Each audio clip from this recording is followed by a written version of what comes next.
Peace, family. Peace to you and yours. Peace to you and yours. Welcome to Know the Ledge. Welcome to Know the Ledge. Welcome to another episode of Melanin Monday. Real quick, for the family out there, I want to present an up-and-coming lecture that we will be doing /lecture/workshop. I put the call out last on Thursday to the family who were interested in getting the bundle packs. All right, bundle packs right here. Shout out to everybody who responded with you know you know urgency. I would like to say urgency. I want to give a shout out to everybody who tapped in because y'all made me really realize how real this is. Y'all made me realize how serious y'all are about your income streams. And it also raised my awareness to how, I was reading a lot of emails and people are really about to make life decisions. They're at the crossroads, they're at the threshold and whatnot. So what we're going to be doing for the rest of this show is we're going to be extending the flash sale until later tonight. All right, hold on a minute.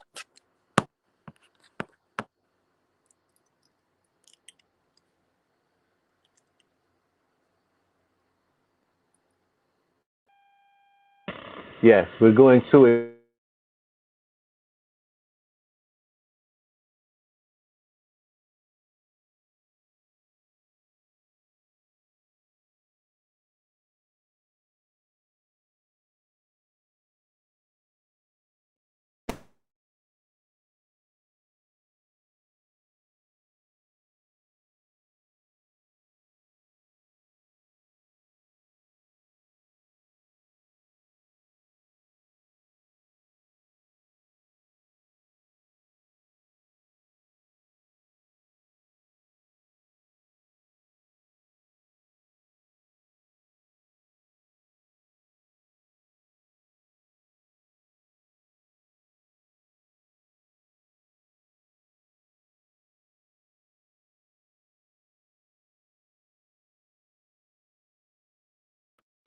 all right. It's a little bit of technical difficulties. Hold on a minute. Let me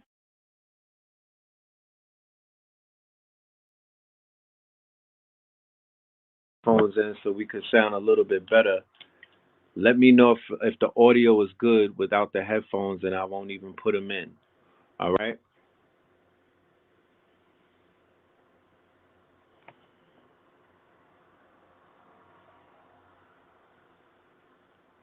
Yes, the bundle is definitely still available. We have 100 income streams. The evolution will be digitized and Strive and Thrive 2021. And coming up right behind that, we're going to be doing something at the end of the month on Thursday, September the 30th.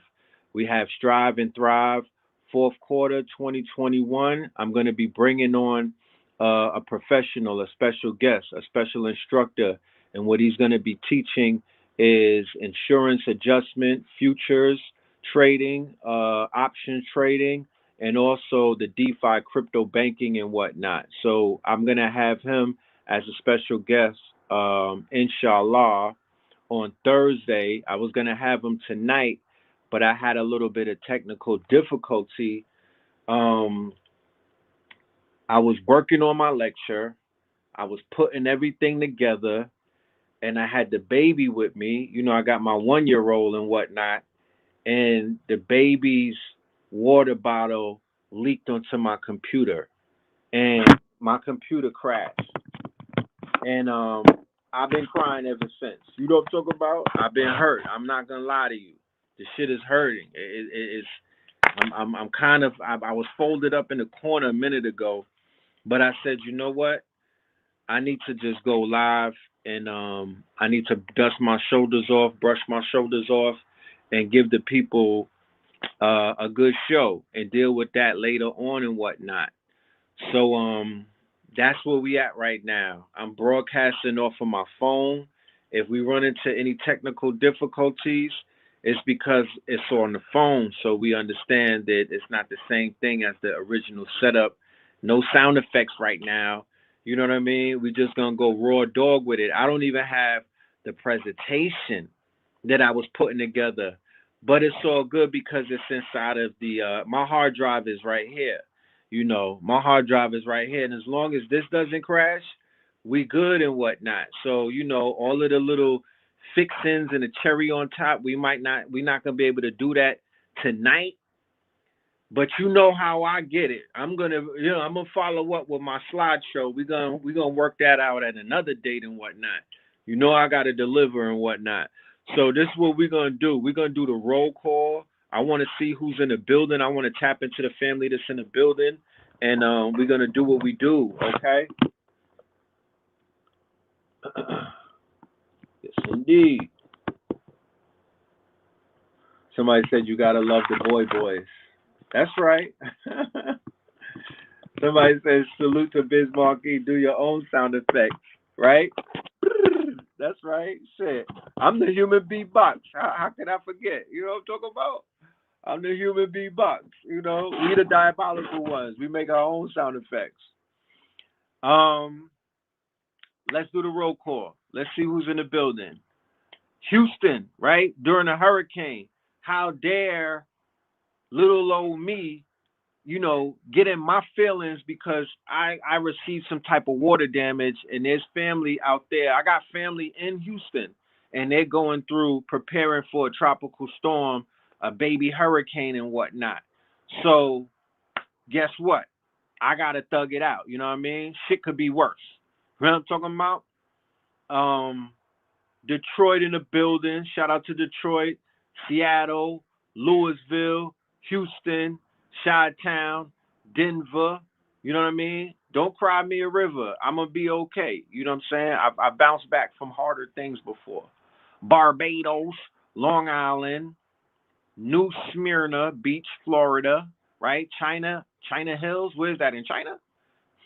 Bakersfield, Roxbury, Boston, Alabama, ATL, Riverside, California, DC, Indianapolis, Texas A&M University, Greensboro up in this thing. Shout out to Greensboro, Toronto, Brooklyn, AZ, Fort Wayne, Little Rock, Arkansas, St. Louis, Michigan, Philly, Tampa, Washington, Youngstown, Ohio. I remember something about Youngstown. Is there a documentary on Youngstown? Is that the Youngstown Boys? Memphis, Macon, Georgia, Fitchburg, Massachusetts. Not Pittsburgh, Fitchburg. Planet Mars, the Bronx. All right, Statesville, Delaware. Okay. Little Franklin? Did I say Little Franklin? Yeah, Little Franklin. Capitol Heights. Okay. Capitol Heights, Maryland. Where my guy from PG County? The BX again. All right. Chicago, U.S. Virgin Islands, Charleston, McDonough, Georgia, Delaware, Elizabeth, AZ. Bad news up in the spine. Live from South Jersey, D.C., Dayton, Ohio, Dade County up in this motherfucker. Is that Trick Daddy? Huh? Or I hope you're not down with Trick Daddy and his shenanigans, Mr. Dade County. You could be from Dade County, but I hope you're not one of the Trick Daddy boys. The Eat a Booty Gang. Vegas is up in this thing. Portland. You know what I'm talking about? Activate the super chat. As long as I've had a YouTube channel, I've never had a super chat. YouTube don't fuck with me on the monetization. None of my videos have ever been monetized, FYI. They don't have super chat. That's why I put Cash App up there. That's right there on the ticker. The Cash App is Phil Moreland right there. I've never had super chat. And I'm kind of glad that I don't have super chat because, I don't want to give Google all of that money. You know how much money they take from the super chat? Enough to make them $1 trillion company. You know what I mean? They be raping people in the super chat. So I don't really do super chat. I do Zelle and Cash App. You know what I'm talking about? and I do food stamps. Be more. All right? Be more in the building. You feel me? Look, this is what I was trying to draw my computer with. I was trying to draw the computer with this. Because, you know, if you get water in your Mac or your laptop, my niggas, it's a wrap. You know what I'm saying? It's a wrap. So just pray for me. You know what I mean? Any blurs out there? I need blurs. I need my niggas to pull up right now and help me out. Yeah. So shout out to all of the family in the building. We see you, right? We feel you. Salute to everybody. Love and light to everyone around the globe. It don't matter where you from. You already know we don't set trip. You feel me? Let me see if I can turn this sideways. We don't set trip. We don't care where you from. It ain't where you're from, it's where you're at. Everywhere that you at is that's where I'm at. You feel me? So I'm global. I'm everywhere. Y'all said try some rice. Put the laptop in rice. Rice gang. Rice gang. Is the rice finna go in the laptop? Because the water was up inside. I promise you the water was inside of that bitch. Here go the laptop right here. When I turn it on, you see, it's supposed to go boom, but no lights. Right? No lights. The shit's supposed to light up. The keyboard's supposed to light up. No lights. I just hear the sound. That's scary hours right there. That's scary right there. So I'm gonna go. I'll get some white rice. Babe, get the rice. You gotta get the rice out. You know what I'm talking about? I got some jasmine rice. I got brown rice though. We don't got white rice, I don't think. Use a little salt and rice. Okay. All right. It absorbs the water like a magnet. I'm gonna need a lot of rice. Oh, don't try to turn it on. Oh shit. Use some. God damn it! There you go. I wish I would have been speaking to y'all about 30 minutes ago or 45 minutes ago when it happened. I just panicked and whatnot. I grabbed the motherfucking blow dryer. I might have blew the water into the circuits.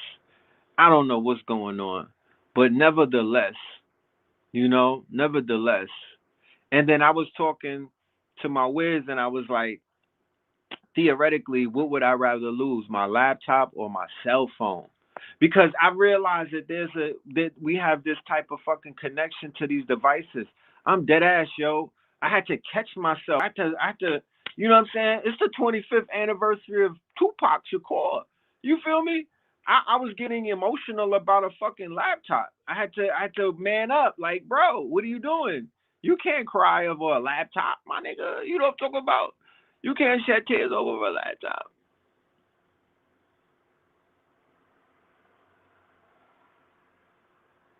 Is there a warranty? I don't. I'm from Harlem. I be in Harlem. You know where we get these laptops from. You know what I'm talking about?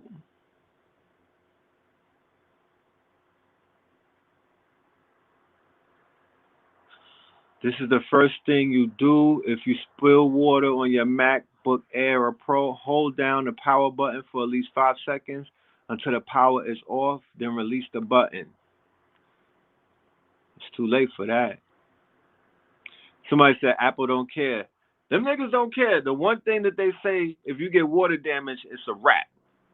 So at this point, I just need to salvage the hard drive because I had a whole bunch of shit on it. So when I think about it, if I lost my phone, I would be sick. You know what I mean? I got all of my crypto wallets. I got a lot of crypto on my phone. You know what I'm talking about? I got a lot of, but most of my stuff is in the cloud anyway. But enough with all of that. Let's move forward. You know what I'm saying? I don't want to kill y'all with the small talk. Um, First and foremost, right? Okay, y'all talking that rice talk. Y'all talking that rice talk? I'm dead ass. I'm gonna go put this shit in some fucking brown rice. As soon as we take a break, we're gonna take a coffee break, or moringa, or a sea moss break in a few minutes, and I'm finna go dump. I'm gonna dump this shit in some rice because, I need this. This is, I told people before I work for Mac. You know what I'm talking about?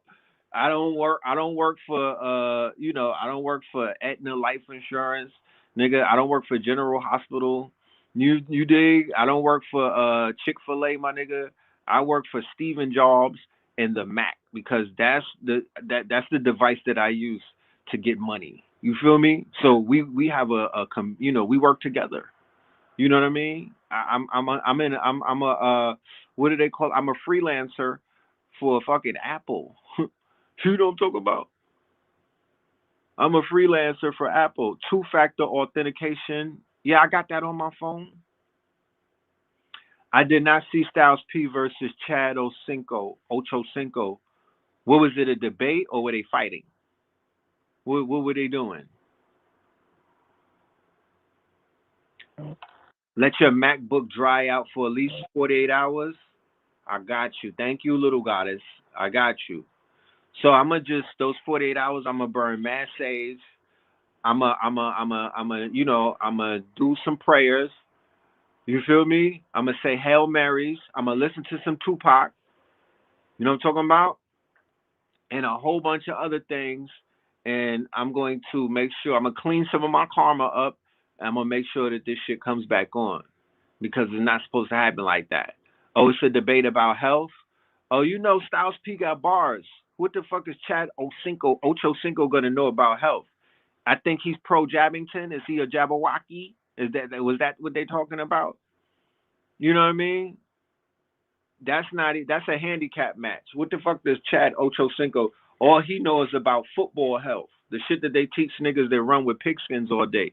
No offense to all of my ex NFL players and you niggas is playing right now, but that y'all don't have a deep knowledge of the field like that, of the field of health. Y'all know y'all know $40 million slave type of information. No offense, once again, but they're not equipping football players with the depth of knowledge that you need to navigate through the world in 2021. You know what I mean? We were all walking around thinking that we were at certain levels of information until we ran into these smart motherfuckers who made us realize that we are really just doggy paddling and we was in the kiddie pool because there's people out here that go super deep. You know what I mean? I remember sitting through a session with KT the Arch degree. I'm like, fam, I'm a fucking tadpole. You know what I'm talking about? There's some whales that are out there swimming in the deep waters. The conversation, the shit could go it's bottomless. It's Lake Lanier, my nigga. You know what I mean? They're deep like that.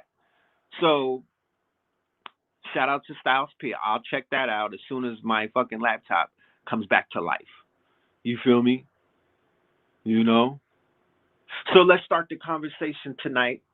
Like I said, fans the slideshow with all the theatrics. I was gonna give you niggas some optics and whatnot, but let me begin. Let me begin. Let me preface this and begin by because there's some youngins in the audience. Shout out to all of the people that were born after 9/11. You spring ass chickens, you young niggas, you know what I'm talking about?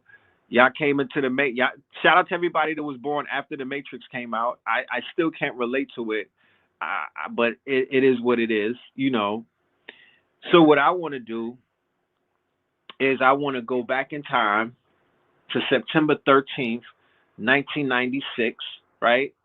Yeah, I love all of y'all. Because to be honest with you, I'm clowning you, but you young motherfuckers that were born after the Twin Towers fell and after Tupac died, and y'all are listening to this old ass nigga right here, y'all are in for a treat. You know what I mean? Just the fact that you're tapped into information at your young ass age when you could be playing Call of Duty. You feel me? You could be doing all kind of shit, but you're over here. And if I had information the way that y'all are receiving it at 18 and 19 and 20 and all of that, I would be a super legend. You know what I'm talking about? I would, we had information. We were, we had Farrakhan tapes and whatnot. We had what's your boy Malachi Z. York pamphlets. You know what I'm talking about? We had shit like that, but we didn't have a deluge of information the way that they have it out here. Niggas wasn't talking about astral traveling and other little things like that. We didn't have YouTube Live and Instagram Live, and niggas wasn't dealing with stocks and bonds and options and futures and trading. You feel me? Yeah, let's get those likes up. Let's get those likes up. So y'all are at an advantage. Always know that. Don't be arrogant and cocky with it. The young niggas are super cocky these days. It's understandable. It's understandable. But, try not to be too cocky. Try not to be too cocky. You know what I mean? Don't wear that shit on your fucking sleeves because, be grateful. You know what I mean? Be grateful that somebody cares about you. You know what I'm talking about? Because to be honest with you, when I was young, a lot of the old heads were victimizing the young niggas. You know what I'm talking about? They were putting crack in our hands, packages in our pockets. They were utilizing us for the wrong things. They didn't have love for us like that. You know what I mean? People might call it the rites of passage. I would say that it was a form of abuse. I would say it was a form of abuse. You feel me? We were being abused by older people who should have been giving us some kind of, tough love is good, but they should have been installing the tenets that we need to move around in society. Henceforth, while we gravitate towards rappers like a Tupac Shakur, while we gravitate to the 80s and whatnot, to the golden era rappers like Rakim Allah, Big Daddy Kane, KRS-One, right? Knowledge reigns supreme over nearly everyone. Slick Rick, Cool G Rap, X-Clan, right? Brand Nubians, Grand Puba, Lord Jamal, Sadat X. These were like OGs to us. Why? Because they were not abusing us. They were not trying to take us. Look at what happened, Public Enemy with Griff, Flavor Flav, Chuck D, right? The stories that we hear about the abuse that young men and women were enduring at the hands of some of these classical hip hop groups, right, is indicative of the same type of abuse that was being levied on the youth. Because if you put crack in the hands of a teenager and you tell them, go and sell it to adults, those adults could be people's mamas. Those adults could be people's aunties. Those adults could be people. That's abuse. That's molestation. That's a form of rape. They took away our innocence. You feel me? We didn't know the spiritual connotations of selling crack to pregnant women. We didn't know what the fallout was going to look like. We didn't know that it was going to give birth to Little Nas X and whatnot. We was not aware of that. I'm saying I never sold crack a day in my life. You understand? Because my mama and my grandfather threatened my life with death. I'll talk about that another day. You know what I'm saying? We did a video where we kind of went over that one time. But yeah, they was like, if you niggas go and sell crack, we're gonna get you killed. Straight like that. You know what I'm talking about? And when they said it, I felt it. So I went to be a booster. I started stealing shit. You know what I mean? I just said, well, you know what? I'm going to just run up in these white people's stores and whatnot. I don't want to die young.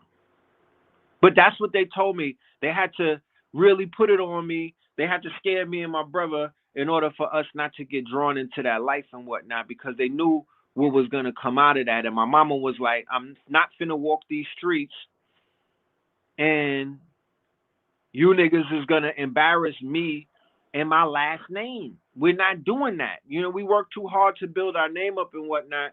Y'all not going to be out there selling drugs and whatnot. So what do? We went and sold clothes to the drug dealers. We turned the drug dealers into fiends. That was the relationship that we had with the niggas that got money, because when we was dealing with expensive clothes and selling them, we couldn't necessarily sell it to the everyday, regular Joe, because they wasn't holding like that. Niggas had to ask their mamas for money. The only people that really had money was the stick-up kids and the drug dealers and the hustlers. And I wasn't selling nothing to no stick-up kids because I wasn't trying to get stuck up. You understand what I'm saying? Understand that what we're saying. So the older generation they would rob anything moving, right? They were susceptible. I'm from Brooklyn, New York, right? I'm not from Boise, Idaho. I'm not from the South. I'm not from the West Coast. I'm not from the Midwest. Shout out to everybody who domiciles in those areas. I'm giving you the perspective of a true New Yorker who was born in 1975, right? Right around the time of hip hop. So I seen a lot of shit. I was 10 toes down, and I was knee high, and then I became neck high up to my neck in the New York politics. I seen it all. I was there, and a lot of niggas was never there. You know what I'm talking about? I was at the parties. We was at the block parties. We was in the hood. We was on these trains when you couldn't even ride the train without your mama to protect you or somebody to hold you down because niggas was getting stripped butt naked and getting cut on them trains and whatnot. I was on the island. I was in a lot of places where quote unquote real niggas was at. And I don't recall seeing a lot of these people who be running around these days. You know what I'm talking about? It's talking about they was outside. I need to see some receipts, my nigga. You know what I mean? Like for real. I don't believe you. Show me some fucking Polaroid pictures or something. Cause you niggas was inside the house. Welcome to the Terror Dome. That's exactly what they called it. Welcome to the Terror Dome. They was calling the streets the Terror Dome back then. We didn't have gangs. We had posses. Decepticons, low lights. The low lights they would rob you and Macy's at the same time. You understand? The low lights would rob you and Macy's. They was robbing niggas. They wasn't the typical boosters and whatnot. These niggas was going to boost and rob niggas at the same time. The Decepticons will beat you with a hammer and cut you with a motherfucking where's my razor? Where's my box cutter? Cause I'm over here cutting boxes. These niggas was cutting you with box cutters. The majority the people that you see walking around with fucking keloids on their faces, a lot of them got touched up by them Decepticons on them trains, or they got robbed for their personal items and whatnot. Right? It was rough. Coincidentally, right? You didn't hear that reflected that much in the music. You began to hear it more so in like 91, 92, 93, with the emergence of like Onyx, Throw Your Guns in the Air, Wu-Tang, Protect Your Neck, you know what I mean? Cream, Method Man, MOP with the Annie Up and all of that. That's when the robber music started coming out. But when you listen to the golden era of hip hop, Slick Rick, they had Cool G Rap. He was with that gun talk and whatnot. But yeah, Black Moon, they was giving you hints, right? The original Bucktown, they was giving you hints that don't come to Brooklyn. That's Franklin Avenue and whatnot. They was on some robbery shit. They was robbing niggas, and that's where the low lights is from. I had drama with some low lights over there. So when you look at the golden era of hip hop with like Rakim, Big Daddy Kane, Biz Markie, this was really about partying, enjoying life, getting fly. They was giving you slick talk through the bars. They were exercising lyrical gymnastics, right? At the same time, they were also they like Run DMC was like, they was giving you Run DMC, they was giving you bars. They was from Queens.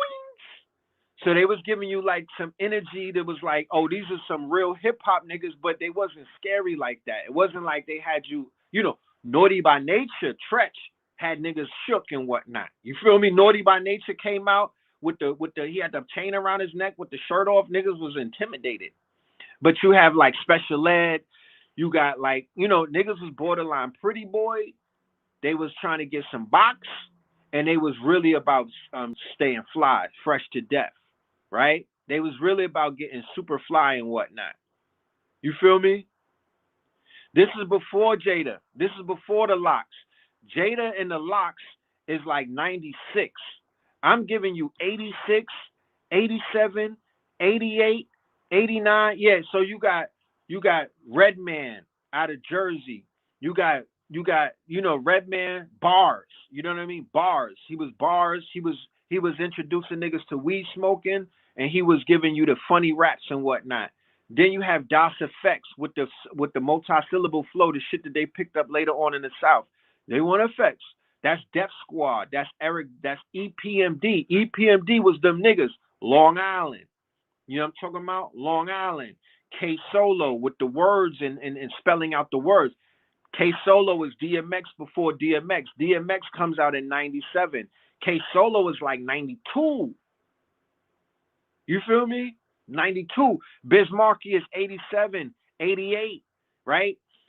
X Clan, 88, 89. And like I said, I always have to preface this or preface this. Video, music, box. We didn't have to worry about finding out where the rap is. We didn't have to worry about none of that. It was delivered straight through us through a funnel. And the funnel was video music box. There's no artist that popped during that era that popped outside of video music box. Everything came through video music box. And I'm not talking about the box. Y'all niggas out of town got the box. We have video music box, Ralph McDaniels. This is before Yo MTV Raps. This is before Ed Lover and Dre. I don't even know where they came from. No offense to them. This is before BET Rap City in the Basement. This is the original shit. There was what's the other nigga name? Bobby Sims? Is Bobby Simmons? I wish I had my bomb. Remember Bobby Simmons? All of my New Yorkers. Remember Bobby Simmons' crazy ass? Okay. It was Bobby Simmons, and it was video music box Ralph McDaniels called Uncle Ralph with Vic the Kid, and they would be premiering videos. They would be at video shoots. They would be at some of the parties. That was our entry into real golden era hip hop. Yo MTV Rap is like 88 onwards. So that was the commercialization. That's how we was introduced to the West Coast. Sir Mix-a-Lot, NWA, niggas, Bone Thugs and Harmony. All of that was through Yo MTV Raps. No offense to Yo MTV Raps. They have a lot of stake in the game. You know what I mean? Like I said, if it weren't for them, I wouldn't have been introduced to a lot of the sounds that was taking place around the world. Big Tigger, Crazy Sam. Oh my goodness, how could I forget Crazy Sam? Wu-Tang Clan, 92, 93, right? Wu-Tang Clan, but before Wu-Tang Clan is Prince Raheem. That's RZA. Before he became RZA, he's Prince Raheem. That's like 89, 90, right? Fab Five Freddy, pause. That's Yo MTV Raps. That's Blondie from Rapture. He's the one who merges white culture, art culture with uptown culture. You know what I mean? He's the one that crossed those lines and blurred those lines and kind of, he brought the Jewish money in, and he brought the Chichi Man in too. You feel me? He merged a lot of that. And he helped the graffiti niggas get a bag. If you watch the Basquiat documentary, Fab Five Freddy was very instrumental in getting Basquiat plugged in with the Baggington, with the big bag. You know what I mean? Like he helped his name go up there so he could get them numbers the way that he was getting them. Right? We had a black mayor in New York named David Dinkins, right? David Dinkins before Rudolph Giuliani takes over. When David Dinkins was the mayor, New York City was the murder capital of the world. Niggas was going banoodles. You know how black cities go when they get black mayors. You know what I mean? You the same way niggas turn up when there's a black president. Black people, we act a fool when we got black leadership. I hate to say it, but that's it. It is what it is. Pay attention. You know what I'm talking about? Hit those likes. Beat Street was ill. Facts. Yeah, Fab Five was in Beat Street, wasn't he? He was all in Beat Street, Wild Style, Beat Street, Breaking 1 and 2, Turbo, and them niggas. All of those Spit and Raymond and all of that. All of that was in play, right? The drug dealer shit was real big with Alpo and all of them. Remember Mob Style? Remember when AZ was rapping, and I'm not talking about AZ who's with Nas. He put a new album out too. That shit is fire. I ain't talking about that AZ. I'm talking about AZ from Rich and Poe. And these niggas had a rap group called Mob Style, and everything that they said, I believed it because they wasn't rappers. They was hustlers who was rapping. Those might be the first niggas that was really outside, and they was like, let's just put some words together and shoot a video.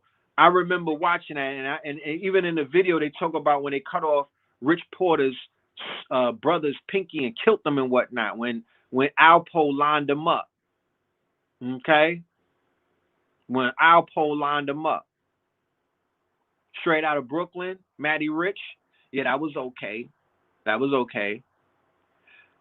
To be honest with you, none of those movies, they was mostly Hollywood. Like a lot of those movies didn't really capture the essence like that. Crush Groove was cool and all of that, but none of those really none of those movies did for New York what Boys in the Hood and Menace to Society did for the West Coast as a period piece where it captured completely the essence in a very cinematic, dramatic way. You know what I mean? I can't really recall. I might be wrong, but I really can't say that those movies did that. In the midst of all of this, right? In the midst of all of this, right? Like I said, you had God body rappers. Remember, I'm building this up, y'all. I'm taking y'all down memory lane, and I'm trying to paint the picture about the ecosphere. Thank you for the Cash App. I'm painting the picture about the quote unquote ecosphere in New York City hip hop around the time of the entry of Tupac Amaru Shakur, right? So the rappers that were kicking the knowledge, right? The rappers who were capturing young men such as myself who were thirsty to find out who the fuck we were, because early hip hop had a lot of premises of quote unquote knowledge of self. You didn't even have to be one of those deep niggas. You didn't have to be Sharif and whatnot. But just listening to the music, you felt the vibration. The frequency was different. It wasn't low frequency. It wasn't maybe the highest of frequencies. It wasn't like niggas was on track trying to give you a motherfucking Farrakhan lecture. But they had Farrakhan skits. They had Khalid Muhammad skits. They were infusing the bars with trinkets of nuggets, gold nuggets of things that were missing in people such as myself. It was feeding my soul. Why? Because I was hearing men older than me who are idolized. They were like, yo, we the gods. I'm like, Dad, my father's an atheist, right? He was always an atheist. So my father never put us under the religious doctrine, right? And that's who raised us. So I didn't have to go to my father and be like, what are they talking about? Because I already, you know what I mean? I already looked at, I already had a vision of who we were, right? And it wasn't a Christian. And I wasn't looking at white Jesus as a savior figure and whatnot. I was aware of that through other relatives, but inside of my household, my father never put that on me and my brother, right?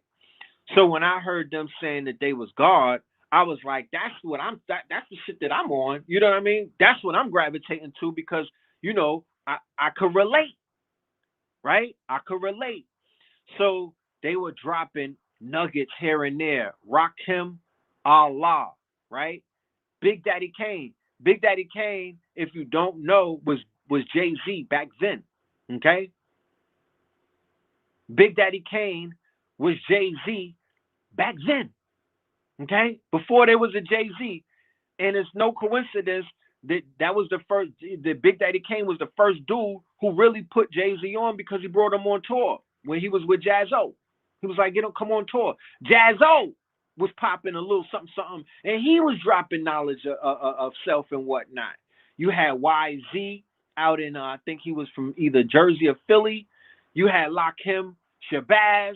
You had the motherfucking X Clan, they was coming through with the comedic shit. You know what I'm talking about?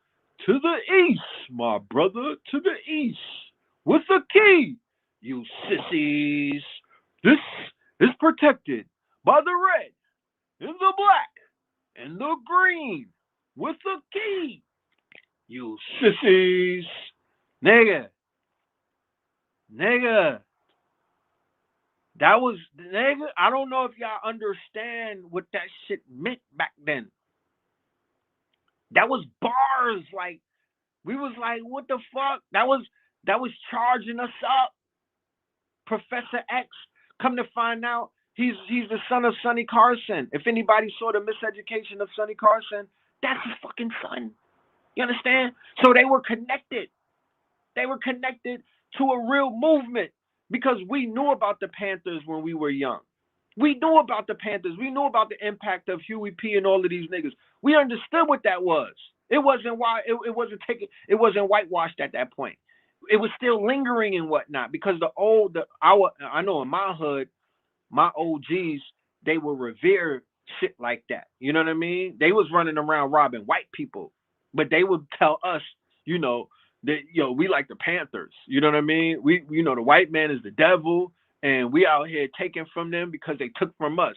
You know what I'm saying? And they put the battery in our back. They was like, take from them. You know what I'm saying? Henceforth, why we got into the boosting shit, because we was like, we're liberating cotton from, they made us pick cotton, so we going ahead and we're gonna pick our own cotton out of Macy's, Bloomingdale's, A&S, Gimbel's, Polo Mansion, and everywhere else that fine cotton is sold. You know what I'm talking about? We were like, yo, this is reparations. We was young niggas, 12 and 13 and 14 and 15. Yeah, King's Son, Just Ice, right? These are all righteous beings. These are all righteous names. And they was not talking about selling crack. These are all righteous gods. And there was a Miss Melody, Queen Latifah, talking about she was on her queenie shit. I didn't know what a fucking lesbian was back then. I had a crush on Queen Latifah. I wanted MC Light. Nigga, don't talk about Moni Love. She was a goddess. Poor Righteous Teachers, PRT. They had the kufis on. They was rocking with the Ansar Allah. We saw all of that on Video Music Box. We saw all of that on Video Music Box. And I'm no offense to nobody out there in an alternative lifestyle. I'm not taking no shots at you. All I'm saying is we were not necessarily hip to all of that shit. When we were coming up, we were ignorant to the LBGT. We knew about Joe from Facts of Life.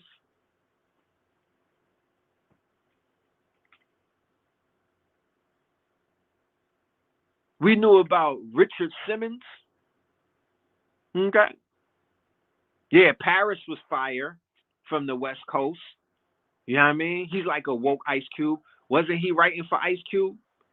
And then Wise Intelligence, right? True God Body. So I'm giving you these names. King's Son, Just Ice. Just Ice was a gangster from the Bronx who would knock you out, but he was God Body, right?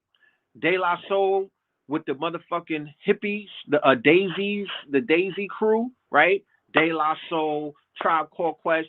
These would be, in today's terms, the De La Soul would be like niggas who be in Atlanta, who be in the West End, who just don't give a fuck, right? Like Rory and them, right? And like the dudes who Earth Gang and whatnot, they be with J. Cole.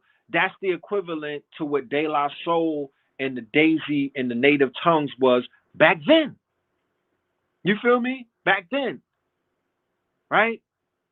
That's them.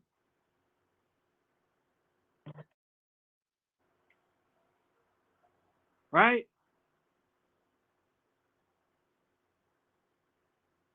Did the conscious community die with Dr. Sebi? That's a good question. I don't know. We'll get into that. Right? So think about this, right? We are all familiar, or we might not be familiar, but we should get ourselves familiar with Liar Cohen, right? Who took over Def Jam when they ousted or when Rick Rubin either left or was ousted, right? Rick Rubin and Russell Simmons, right, are not the original founders. It was actually a Zulu Nation member and Russell Simmons, to my knowledge. The Zulu member nation, his name is, I think it's Jazzy Jeff, right? Is it Jazzy Jeff? Am I correct? He was pushed out of the way, and then Rick Rubin took over, who is a Kabbalist, right? If you've seen the documentary with Jay-Z backstage, he even takes Jay-Z into his house, and you see the Fez. He's dealing with Crowley shit and everything. So he's like an occultist, right? I won't say that he's a Satanist because I haven't been in any satanic rituals with him. But when he left Def Jam, he went over to the quote unquote Midwest. He went to the West Coast, I'm sorry, and he started something called Deaf America, right? He started something called Deaf America. And his first artist was called Sir Mix-a-Lot, Baby Got Back, right? So he left New York and he went and then he started dealing with artists that were dealing with the quote unquote, the objectification of women, right? Because that's what Sir Mix-a-Lot was kind of fucking with at the beginning and whatnot. I mean, later on down the line, the debauchery picks up and whatnot, but it kind of started with Sir Mix-a-Lot with the Baby Got Back, 2 Live Crew, Too Short, and shit like that. You know what I mean? And then it spun into where it is now, where you see the music industry at this point now. Everything has a beginning. Nothing came out of nowhere, right? It's just that a lot of people smoke a lot of bad weed. You know what I mean? Niggas smoke crack. Niggas is on K2. You know what I'm talking about? And it's frying your brain cells, so it's hard to remember the motherfucking past. We can't even remember what happened in October, let alone what happened in October 86. You know how many mushrooms I had to chew on to remember shit, my niggas? To fucking bring my brain cells back together? You know what I'm talking about? Yeah, 2 Kings in a Cypher was definitely hot. Right? MC8, yeah. Right. But before Liar Cohen owned 300 Entertainment, this nigga ran Def Jam, right? When he got on board with Def Jam, that's when the takeover really started. That's when artists that was kicking that knowledge was motherfucking, they was released from their contract, right? He necessarily didn't have any sway over the other MCs because Big Daddy Kane wasn't on Def Jam. All of these Allahs and Rakim wasn't on Def Jam. All of these artists wasn't on Def Jam. But the smaller labels began to get swallowed up. The smaller labels begin to get shut down. The smaller labels begin to get folded up, right? And the bigger label that started popping when Run DMC started rocking with Aerosmith, right? Walk This Way. And then when they grabbed up remember LL Cool J, right? He's the new face of it, right? He's not kicking no knowledge. He's a sex symbol, and he's giving you pure commercial rap, right? Shout out to LL Cool J because he was that dude, right? He was giving us Drake vibes back in the days because he was the illest love song rap is I Need Love. Let's be clear. It's nothing that Drake ever made could fuck with I Need Love. Okay? No offense to Champagne Poppy. But there's nothing that this nigga wrote that will impact the way that I Need Love. Roundaway Girl, Roundaway Girl, I Need Love, LL Cool, and he had bars. I'm sorry. See, I'm trying to throw LL under the bus. This nigga had a pen, right? And he was running down on niggas. He folded up Kumo D. He folded up my guy Kumo D. Did he fold up Cannabis? He folded up Cannabis, to my recollection. Okay? Right?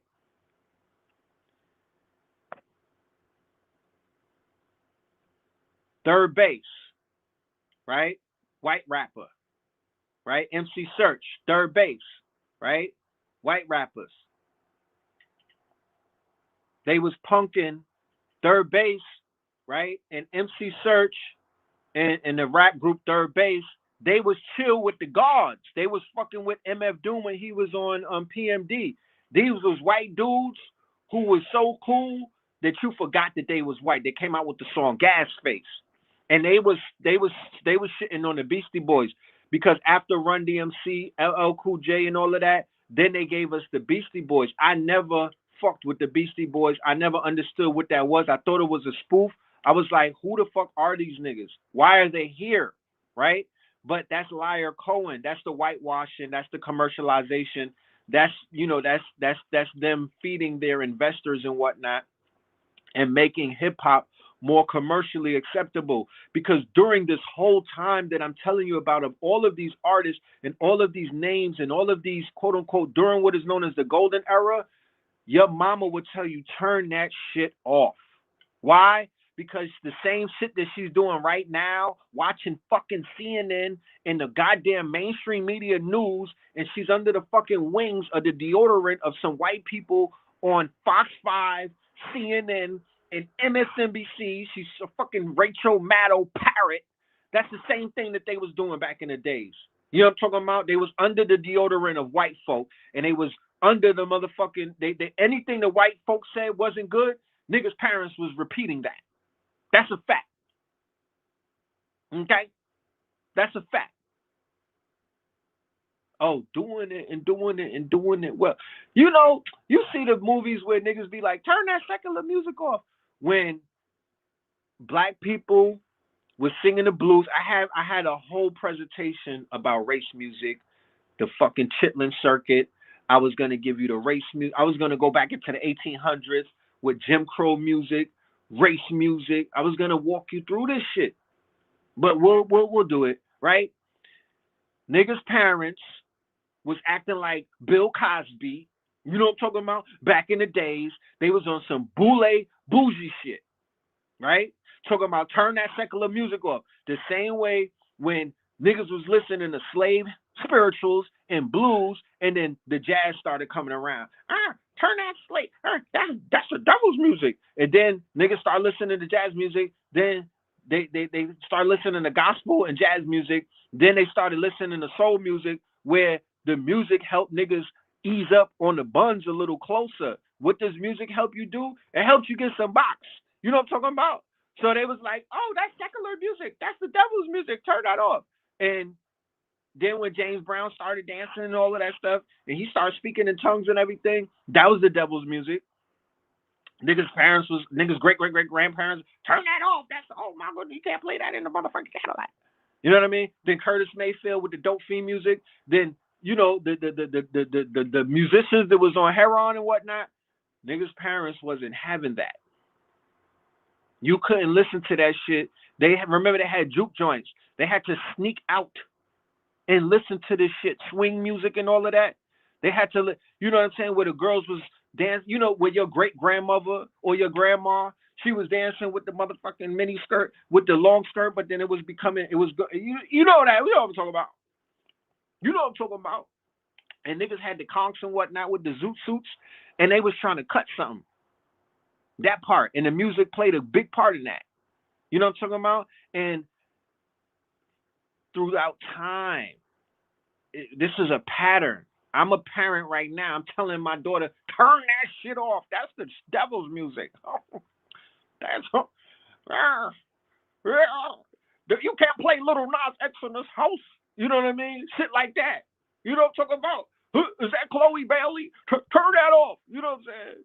Like, as a parent, I understand, but this cycle continues, right? And who's always behind that? The small hats.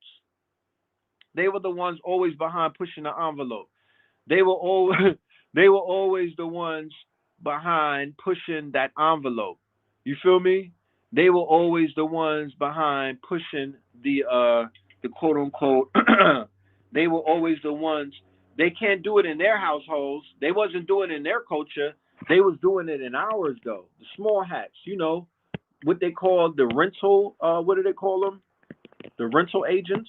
Is that what Black Dot calls them? The real estate agents. I'm sorry. You know what I'm talking about, right? The real estate agents, right? They were the ones who were the lawyers. They were the managers. They were the label heads. They were the distributors. and the mafia as well, the Italian mafia and the Jewish mafia. They were there. Yeah, Rick James.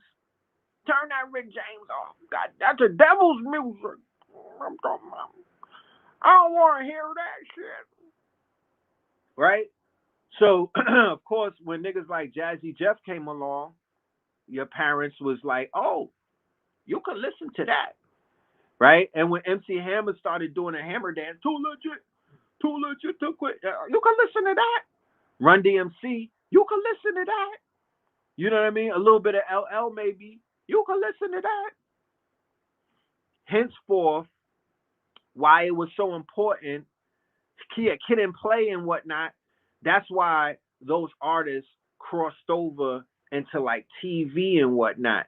And when they crossed over into TV, the parents of the youth who were listening to them began to soften up and say, oh, they're not that bad. Look at Will Smith. He's acting, and they were familiar with the cast of the older people from their era and whatnot. And then the movie started coming out. So then when they probably see Ice Cube and Boys in the Hood, even though that movie was kind of graphic and kind of edgy and whatnot, it was still delivered in a way where people's parents could understand what this is about a little bit more. Yeah, parents just don't understand, right? And when Will Smith came out with Parents Just Don't Understand, that's why that shit went multi-platinum. He hit a fucking lick because he was speaking he hit an accord because we were really, I promise you niggas that was born after the towers fell, you probably saying, what the fuck is this nigga talking about? What is he like? What is he talking about? I'm here to let you know that there was a day and a time where you could get your ass whooped with an extension cord, right? You would get the switch. Like you would get your tape deck popped if your parents walked in on you and you was listening to rap music at one point. You would get your ass whooping 10. Don't get it fucked up. That shit was outlawed by mad people's parents, bro. It was not welcome into the household like that. It was not welcome into the household. That was rebel music. That was outlaw music. That was rebel music. Okay? They turned their noses up to that shit. The old heads look down on that shit. They spit on us. You feel me? They spit on us. But while they was doing all of the spitting on us, was they teaching us generational wealth? Were they teaching us the fucking stock market? Were they teaching us trades and whatnot? I'm just questioning. I'm wondering. You know what I mean? They were smoking crack. A lot of them. They were falling victim to their demons. They were falling victim to their quote unquote wanting to experience what cocaine was like. Not all. I'm not judging. I'm not painting nobody with a broad brush, but it was a lot of them that fell to the motherfucking the plague or the quote unquote scourge of the drugs, and created what is known as the latchkey kids, and created a whole generation of children who raised themselves with no respect for their parents. And then who wound up raising these children when they lost respect for their parents? Tupac Shakur, nigga. Christopher Wallace, nigga. Okay? These were the niggas that picked up the pieces and whatnot. Tupac Shakur hits the scene in 1991. I remember what the fuck I was wearing when I was watching Video Music Box, and they came and it was a Digital Underground video, and they came carrying this nigga out on a carpet or whatever the fuck they was carrying him out on, and this nigga started rapping. He had a fucking dashiki on, and I was like, oh, who is this? And then right after that, a few months later, this nigga was at a pool party with his shirt off, talking about I get around with mad broads around him. I'm like, I'm confused. You know what I'm talking about? What the fuck is going on? I thought Sharif wasn't into girls because, the deep niggas, they wasn't taking their shirts off like that. Either you was on your LL Cool J, you was going to take your shirt off, you was a ladies' man, or you was on, you was wearing your dashiki, you was in 3/4 of cloth with a nose ring, talking about peace, beloved. You know what I mean? But this nigga, his first video was same song, been all around the world, the same song, right? Oh, thank you. I'm sorry. Then after same song, Brenda got a baby, right? Brenda got a baby. Now, I want to explain the impact of Brenda got a baby and how that solidified the run for Tupac Shakur to be the motherfucking GOAT, right? Brenda got a baby. Remember, this is a New York nigga, right? No offense to you West Coasters. This is a New York nigga. New Tupac Shakur. This is a New York nigga from the Bronx. Okay? Let's be clear. It's a New Yorker. Because everybody wants to remember Tupac after he came out of jail, right? There's two Tupac Shakurs. There's Tupac before Rikers Island, before he went up north, and there's Tupac after up north. Okay? These are the two sides of Tupac. These are the two Tupacs, right? There's a Tupac before he went to jail for rape, and there's a Tupac after he gets bailed out by Suge Knight and becomes part of Death Row and goes on I think a 1 or 2 year run before the fucking Crips kill him. We're gonna talk about that as well, right? So the Tupac that we know, this is before Juice, my niggas. This is before Bishop. The Tupac that we know, and we identified him as a New York rapper because he's from New York. Okay? He's from New York. All right? Let's be clear. He was an artist that moved around. He's a fucking roadie, right? He was a roadie for Digital Underground. But when we saw Brenda Got a Baby, we understood the swag, right? Then he came out with Trapped. He said, I'm trapped, right? So I'm picking up militant vibes. I'm picking up, oh, this nigga is like Ice Cube. I don't even know if Ice Cube was out at that point, right? Ice Cube, early Ice Cube NWA is a problem. Militant pen, right? Oh, matter of fact, I think by 91, Ice Cube is solo at that point. At that point, Ice Cube might be solo with America's Most Wanted. So Ice Cube personifies street consciousness. What is street consciousness? Street consciousness is a person who's in the streets and he's conscious, right? We were familiar with that from the artists, like I said, who came out of New York because Rakim Allah was street conscious. He was with the real 50 Cent, right? He was with 50 Cent. He was with Rap. He was with Jesus and all of them. These are Fort Greene legends. These are drug dealers, killers. These are street legends, right? On the back of his album, this nigga's chilling with them. So I'm like, and Eric B is a stone cold gangster, right? So I'm like, damn, Big Daddy Kane, he from Bed-Stuy. King Asiatic, Nobody Equal and whatnot. Straight gangster, right? That's how it appeared to us when we was young. But this nigga got knowledge of self. And like I said, Big Daddy Kane was the Jay-Z of those eras. Throughout all of the artists, there was nobody bigger than Big Daddy Kane. Okay? That's why him and Rakim, they should have a verses because they always had this contention and whatnot. And we're talking 86, we're talking 87, we're talking 88 and whatnot. Big Daddy Kane is the biggest nigga in New York at that time. Okay? Big Daddy Kane is him. He's him. He's him. Let's be clear. He's him until he ran into Madonna. Right? Everybody is popping. Everybody is lit. Everybody got great songs.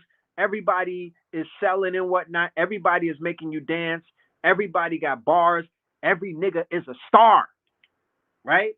But some niggas are constellations. Shout out to Blue Pill. Right? So everybody was popping. Big Daddy Kane was shining. Dougie Fresh was shining. Slick Rick was shining.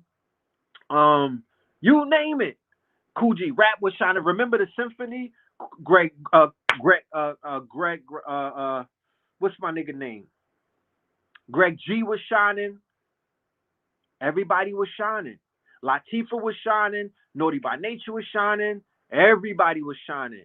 But that the dude who everybody was paying attention to, could do no wrong, Big Daddy Kane. Craig G, right. Big Daddy Kane. Scoob and Scrap Lover with the dancers, 3 cuts in your eyebrows, trying to wild out. Heavy D was popping. The Juice Crew was popping. Everybody was popping. Master Ace was popping. Everybody was shining. It wasn't like you could. It wasn't like only one person could shine. Greg Nice, Smooth B was shining. It Takes Two to Make. Rob Bass was shining. Everybody was popping. He ran into that white Becky with that graveyard box, and that she fucking she zapped his ass.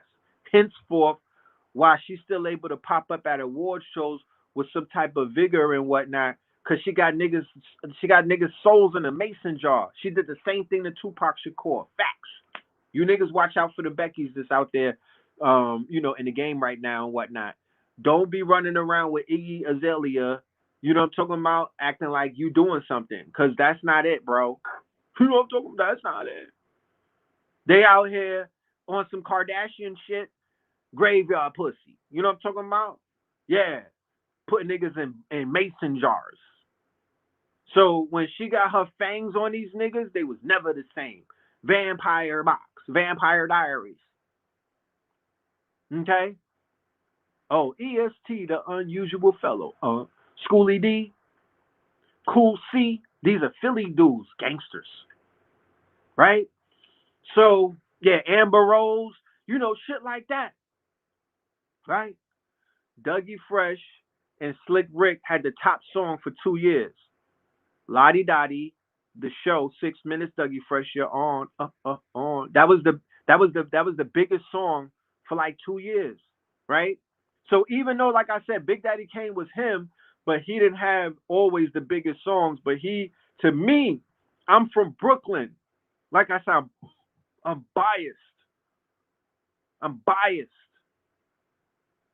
There's probably niggas just listening from Harlem hate me right now. Nigga, I'm biased. I'm not gonna give it up to none of your artists from your city or your borough. I'm biased. Nigga, we had it. Okay. I'm just gonna tell it how it is. It was him. He was him. Chub Rock.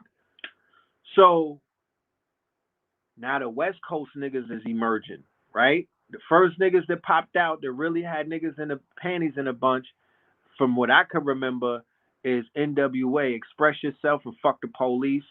Prior to that, Easy E had his thing bubbling and whatnot, but he's not that big of a lyricist. We just felt the wave and whatnot. We was like, oh, these niggas got a wave. But when we heard Ice Cube spitting, we was like, oh yeah, these niggas they've been studying. They've been studying shit, right? How often did artists drop music back then? You probably got an album once a year. You feel me? And you got singles and whatnot. They wasn't big on remixes and shit. But the albums, to be honest with you, the albums had about 7 or 8 singles on them. There wasn't a lot of, the albums didn't have too much filler and whatnot. The albums was somewhat solid. You know? Is the real DOC was that nigga. If DOC never got into that car accident, he would have did his thing. But DOC, I believe, comes a little bit later. But it was all about Ice Cube. When Ice Cube went solo, he linked up with the Bomb Squad, who was the producers of Public Enemy, Hank Shockley and them. They gave that nigga a sound, and he took off. America's Most Wanted, Kill at Will, Death Certificate. He's that nigga. O'Shea Jackson is him. His pen is crazy, right? But Tupac Shakur. Now, keep in mind, I have to remind people, Tupac was hated for a very long time. Tupac was hated by the industry for a very long time. Tupac was an enigma for a very long time. Tupac was the nigga with the big mouth for a very long time. Tupac was the outspoken, bald-headed nigga who didn't have bars like that for a very long time. You understand? You got to remember that. And when he came out in 1991, he came out in the midst of a lot of other artists who were already popping and bells were ringing. It ain't like when he came out, he automatically went to the front of the line and whatnot. I Get Around, that shit had people looking like, hold on. Because like I said, he had a string of conscious hits, right? He put out a Strictly for My Niggas. That was like, you know, we wearing Timbs, we smoking. If we go to a Tupac party, it might be a sausage fest, a sword fight. You know what I mean? A bunch of niggas. You know what I mean? You bound to get robbed and whatnot, because the niggas with the army suits and the motherfucking hoodies is gonna be up in there, because that's the type of energy that's the type of music and the energy that was attracted to, right? Then he did I Get Around with the shorties on the West Coast. This nigga's having fun. And he got jewels on. This nigga got the shirt off. He got tattoos. You know what I'm talking about? He chasing shorties with you know with you know with some nice bodies. Niggas was like, hold on, who's this? I didn't even remember that was the nigga from Brenda's Got a Baby. I'm like, this nigga looks like homie, but my brother Paul Blue Pill was like, no, that's homie from Brenda's Got a Baby. I'm like, well, goddamn it! Now I see how Brenda got a baby. This nigga's the one giving her the babies. You know what I'm talking about? And he kind of, but if you realize, if you pay attention, he wasn't on a lot of artist songs. Niggas wasn't getting them on the remixes. They wasn't putting them on their albums like that.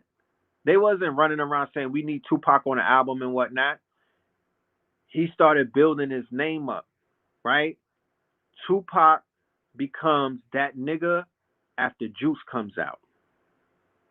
Not to say that he wasn't before that, but his motherfucking star shine brighter than any nigga that I can remember who was a rapper turned actor playing a role like he did that, right?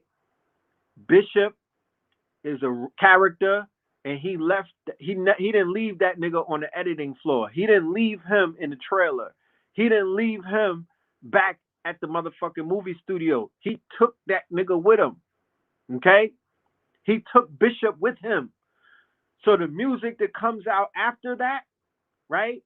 Pain from the soundtrack of the motherfucking Above the Rim, the shit that he did with Spice One, bro.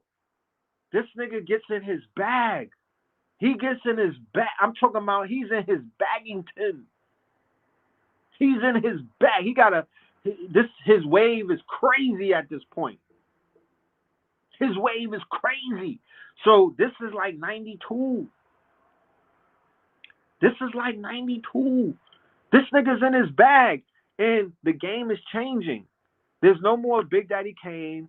That whole sound is done with. That the OG, the golden era is done. Slick Rick is locked up, I believe. You know, the Big Daddy Kanes, the Bismarckies, all of them, they start fading out. Right? They start fading out a bit. This is not true. Pac did not take Bishop with him. Well, what happened then? You let me know, Darkest Night. What happened then? What happened? Let me know if he didn't take him with him. What the fuck happened? Because before Bishop, he wasn't on Bishop's type of energy like that. He was still Tupac, but anybody will let you know that role changed him forever and that this nigga was running with the Bishop energy. Okay? Let's stop it.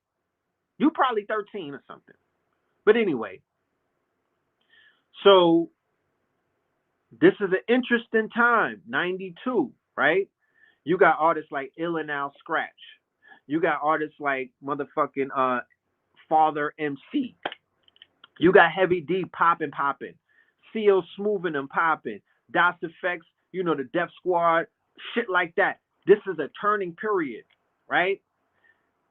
There's a fucking soundtrack called Who's the Man, right? A movie with Ed Lover and Dr. Dre. It comes out. There's a song on it called Party and Bullshit, right? There's an artist called Biggie Smalls, right? That artist, when they drop that shit, yeah, Big Pun in them is popping, right? When they drop that shit, then keep in mind, this is 92, so this is the Wu-Tang, this is the beginning of the Wu-Tang era, right? And what does the Wu-Tang era signify? And what's the look of the Wu-Tang era? So, my bad. You got Onyx, Throw Your Guns in the Air. Russell Simmons, once again, Def Jam, which is becoming one of the staples in hip hop, is becoming the quote unquote premier label of the East Coast, right? This is the premier label of the East Coast, right? So Russell Simmons does something. He does now Pac brought Bishop with him. Okay. So Russell Simmons tries out a new genre, right? He tries out a new genre and it's called horrorcore, right? Horrorcore. Yes, Diamond D and them is popping. It's a lot. Nigga, Fat Joe was popping in 92. You gotta flow, Joe. You gotta flow, Joe. You gotta. Nigga, Fat Joe is popping. Diamond D is popping. You know what I'm talking about? Showbiz and AG is popping, right? But this is a pivotal point. This is a turning of sound. This is a turning of sound. You get Jodeci. There's a new R&B sound. It's called a New Jack Swing, and it's another sound with Jodeci, Mary J. Blige. These niggas are singing R&B wearing Timberlands, my nigga. These niggas are singing R&B with wearing Timbs. Okay? The nigga R. Kelly is with the nigga R. Kelly is wearing a vest with no shirt, right? Public announcement. You got Guy and whatnot. Aaron Hall, who R. Kelly jacked his style. It's hip hop is becoming infused into mad shit. Hip hop. And who's behind a lot of that? Sean Combs, right? He's changing the sound. He's infusing, he's merging, he's basically layering hip hop into R&B to whereas you don't really have a distinction anymore. This don't sound like Whitney Houston's R&B. This don't sound like your mama's Luther, my nigga. It's different. Okay? Mary J comes on the scene. She with Real Love and all of that. The shorties, they start wilding. You know what I'm talking about? They went from innocent to non-innocent overnight. She's giving them, she's putting batteries in their back to act a fucking to act a fool, to act strange for a piece of change. That was the Mary J effect. I promise you. She got them loose. She got them a little loose. You understand? So in 92, there's a changing of the guard. Wu-Tang represents, when they come out, niggas with Timberlands, hoodies, you feel me? Dirty niggas.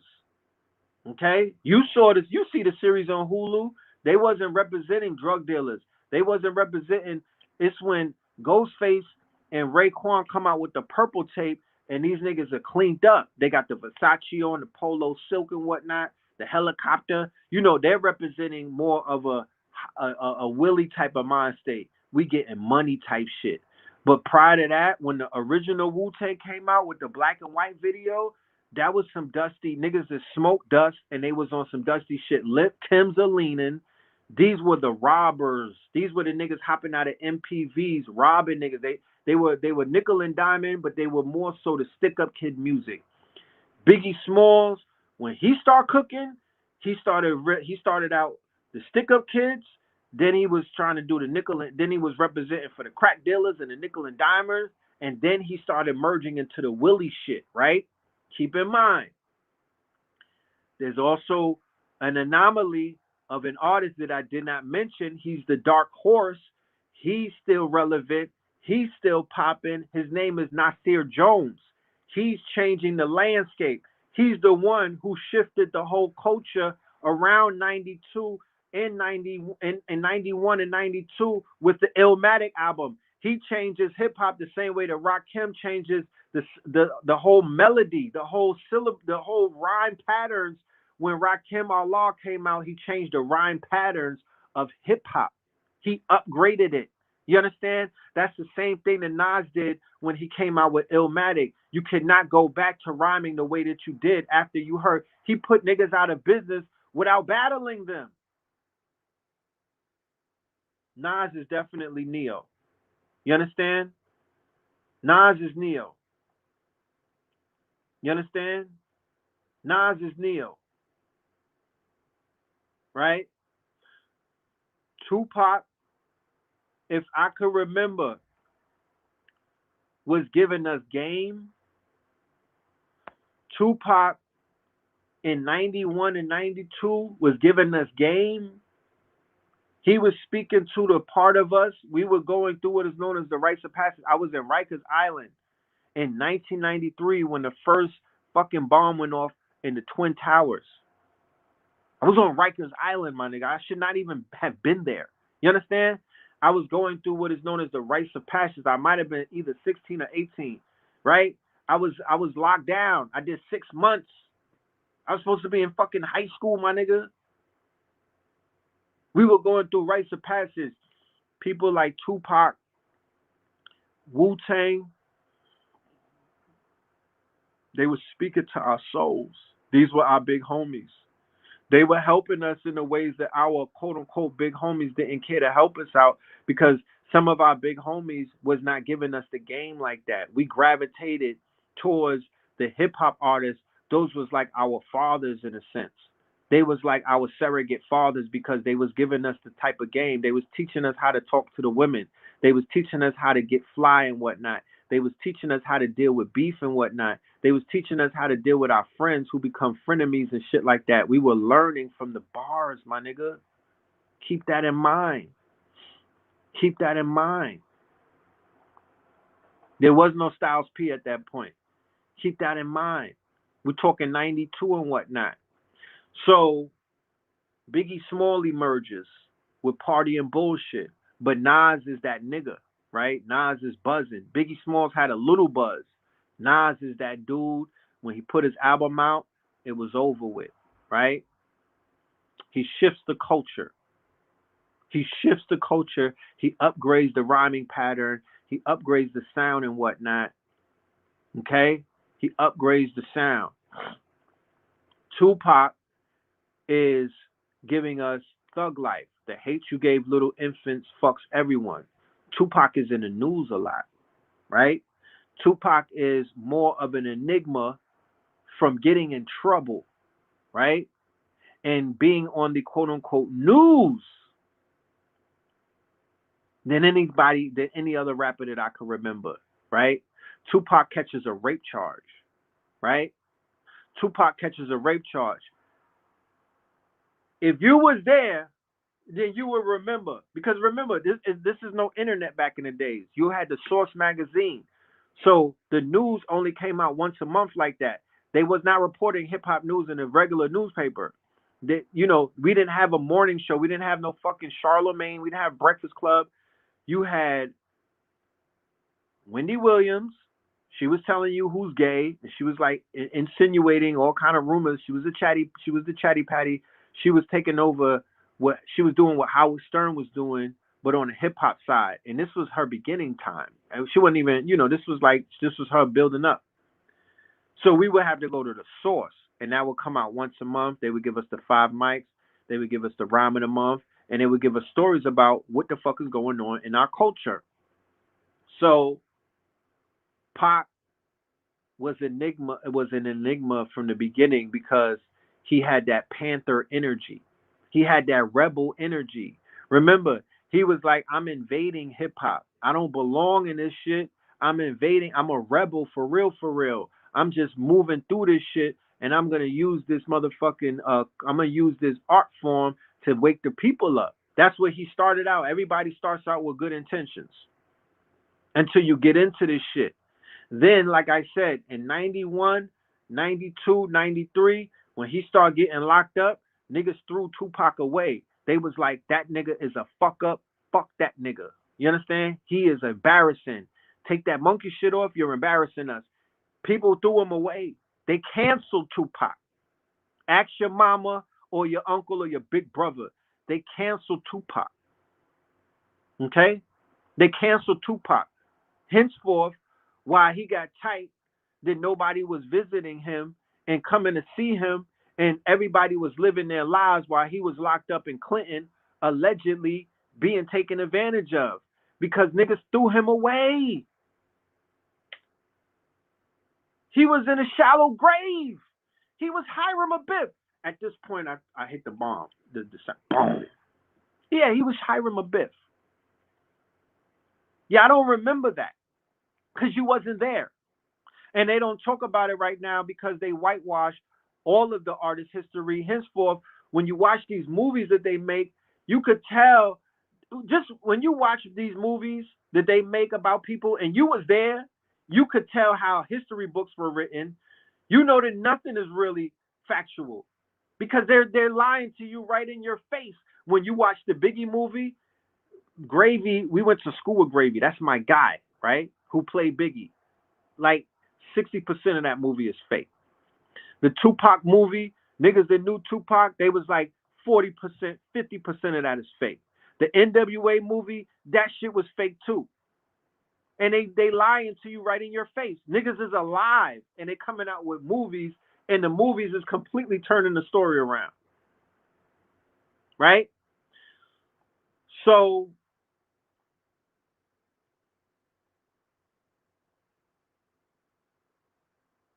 when Tupac got shot,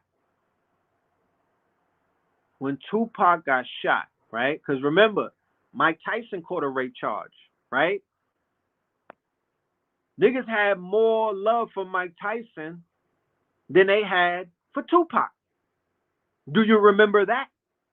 And I'm speaking about rape charges. Remember, there's somebody in this community with a rape charge, right?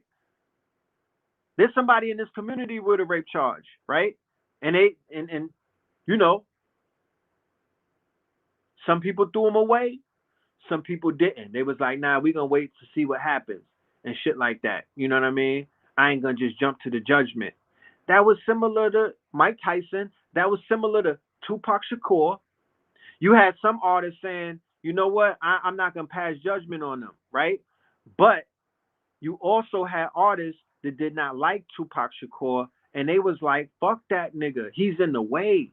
Remember, if somebody don't like you and you fall on your sword, you did it to yourself, you goofy nigga. Fuck out of here. You kill yourself. You know what I'm talking about? I'm not gonna ever throw no type of I'm not gonna throw a lifesaver in the water for you. I'm gonna watch you drown, right? So there was artists that were like, yo, I'm gonna watch this nigga drown because he had the world in his hands. This nigga is a world-renowned actor. People are appreciating him for his thespian skills. You know what I mean? But here it goes. He's throwing his whole career away by taking pussy. That's how niggas was looking at Tupac at that point.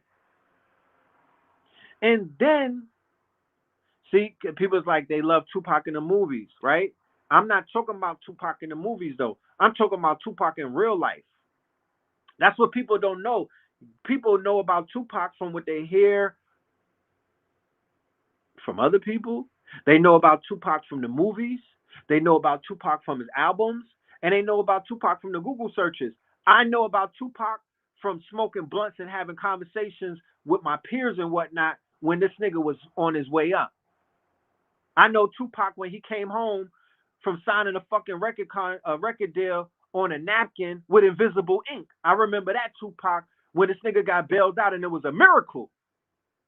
I remember Tupac when Mobb Deep said he got raped on Rikers Island or up north. That's the Tupac that I remember. I remember Tupac when niggas was banging on him. You understand? That's the Tupac I remember the Tupac who was starting beef with Biggie while he was behind bars, and everybody was like, where the fuck is that coming from? Hi? Niggas was confused. Like, what? You blaming Biggie? How? How, Sway? At this point, I hit the how Sway button. Nobody understood that. This quote-unquote beef that people call the East Coast, West Coast beef, when it started, everybody was baffled. Like, that's your man. How? He's like, yo, you wrote Who Shot You about me. Nigga, Who Shot You was out before you got shot. Respectfully, bro. Respectfully. Who shot you was out before Tupac got shot. Do you remember? Do you know that? Do you know that? And the shit already picked up legs. It was hot before he went to jail.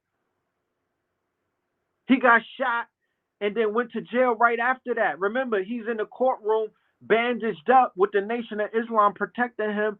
He's bandaged up, and then they sent him up north. He was like, yo, Tupac luck is crazy. He must have fucking killed a cat or something. He must have broke some mirrors because nothing is working out for him. We felt bad for Tupac. We felt sad for Tupac because this is me speaking personally. I loved his energy. I loved his spirit.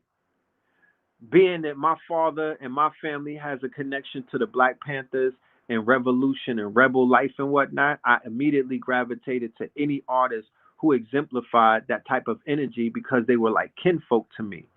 The people that I was surrounded by, knuckle draggers and whatnot, I had to dumb myself down to be amongst niggas.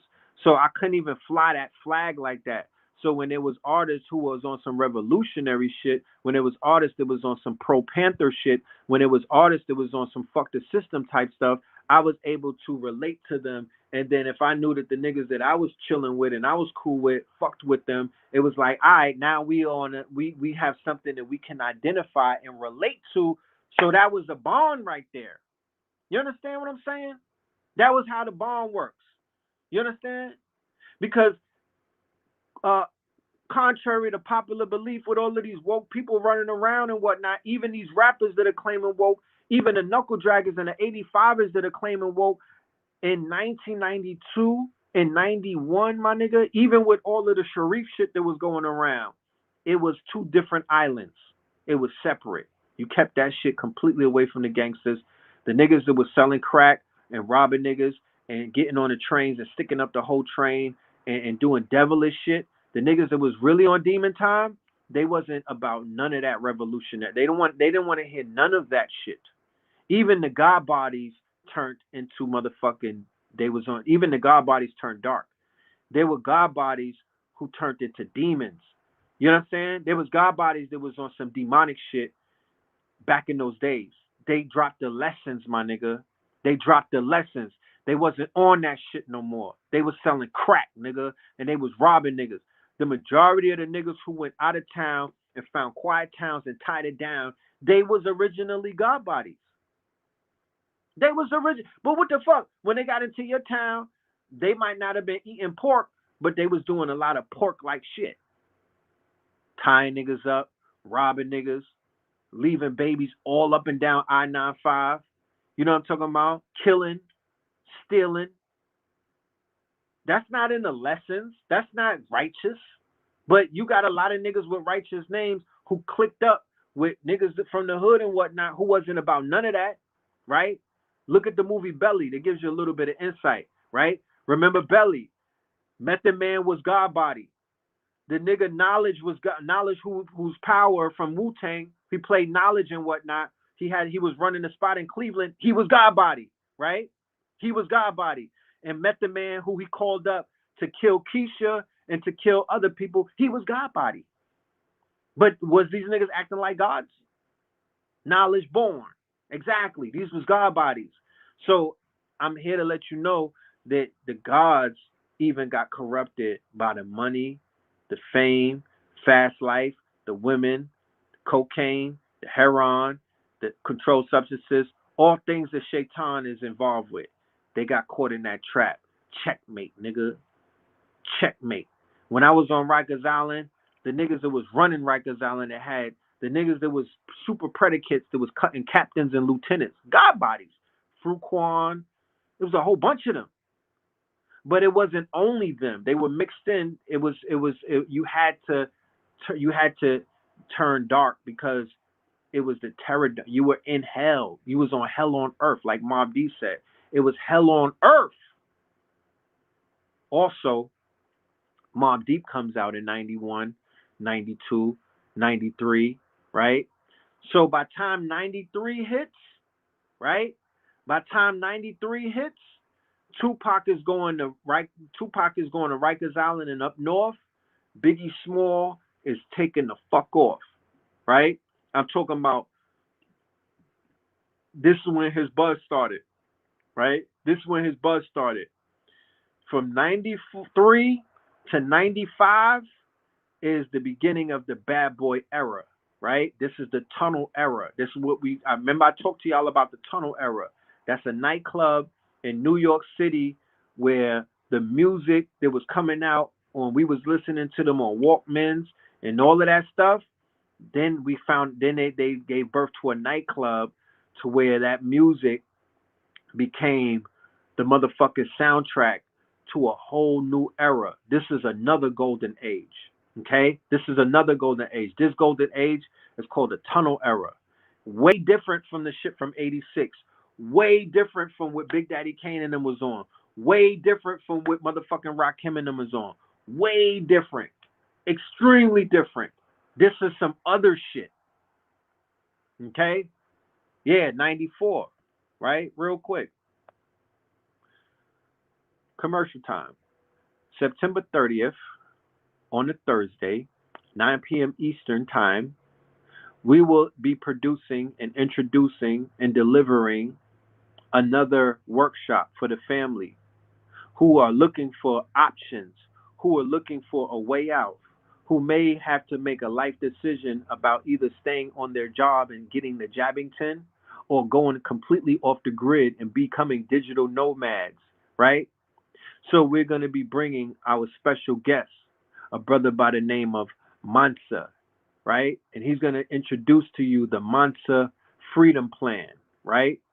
This is not our brother Mansa from the Aboriginal Law Firm, by the way. This is another brother.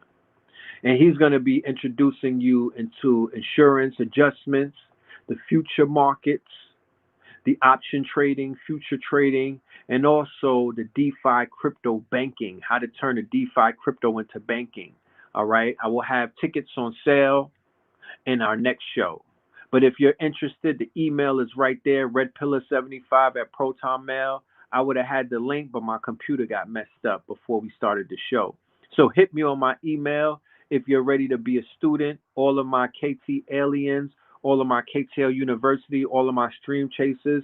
This one here is for y'all. This is a to not miss workshop. This shit is going to be lit. I will also be presenting along with the brother, and we're going to get right into it. We're going to get right to the bag. We're going to get right to a lot of shit that you might have to pay thousands of dollars. Because go ahead and run around the internet and see what's going on with other programs and how much they're charging and what it is that they're delivering and how they're feeding the family and whatnot. And you know what I mean? We're going to be doing that for our audience. We're going to empower you with information so you can make your money without having to basically, you know, you know, sit on the lap or depend on these employers to sustain your livelihood, right? And if you can't wait, I don't blame you, right? If you can't wait, I don't blame you because we have this fire sale. I did very well this weekend. The family responded astoundingly. I want to salute everybody that hit me up. They got the Strive and Thrive bundle. If you got your bundle, put a fire emoji in the chat room so the family already knows that the support is there. All right. We're going to extend that sale 24 more hours before we end it. All right. We have the solutions. We have workshops and lectures. Strive and Thrive 2021. The evolution will be digitized and 100 income streams. That's a 3-pack bundle for $99.99, my niggas. You know, I'm talking about my Nagas and my Neguses and whatnot. Holler at me because we here to do the work. We got the solutions and we have answers. We're not just up here talking and whatnot. Back to the program. So, the tunnel era, the music that's coming in the tunnel era, right? Think Little Kim, right? Hardcore. Think Foxy Brown. Think The Firm. Think Nas Escobar. This is not Nas from the first album. This is Nas Escobar. You understand? Think DJ Clue mixtape, right? Here go the fire emojis. Think DJ Clue mixtape, right? If there's some people that's waiting for, hit me on my email, come talk black to me. Hit me on the email, talk black to me. You feel me? We work with the people. Talk to me. You might have to make a down payment, but just talk to me on my email and I'm gonna talk back to you. All right? We answer our emails very timely as well. So dear Ma, I love you like the la, the ganja, sensimilia, can I feel ya? All I gotta do is touch. Drugs, baby. This is Mob Deep, my nigga, right? Godfather Part 3. This is NORE, my niggas. This is early CNN. You understand? We're talking 93. We're talking 94. We're talking Funk Master Flex and Big Cap at the fucking Wheels of Steel. If you saw Belly, the first scene in the Belly where they walked into the club where their eyes were glowing, that's the tunnel where they shot the white woman out the window. Her name was Jessica. That's the woman who was getting all of the bread and whatnot. You know what I'm talking about? That's the tunnel. A unisex bathroom. Do you know what that means? That means, and this was before Obama passed the LBGT. A unisex bathroom. Okay? And imagine what was going on in those bathrooms. Right? I don't even want to be graphic up in here. But the unisex bathroom, it was going down. It was going down. Right? And the club was a whole vibe.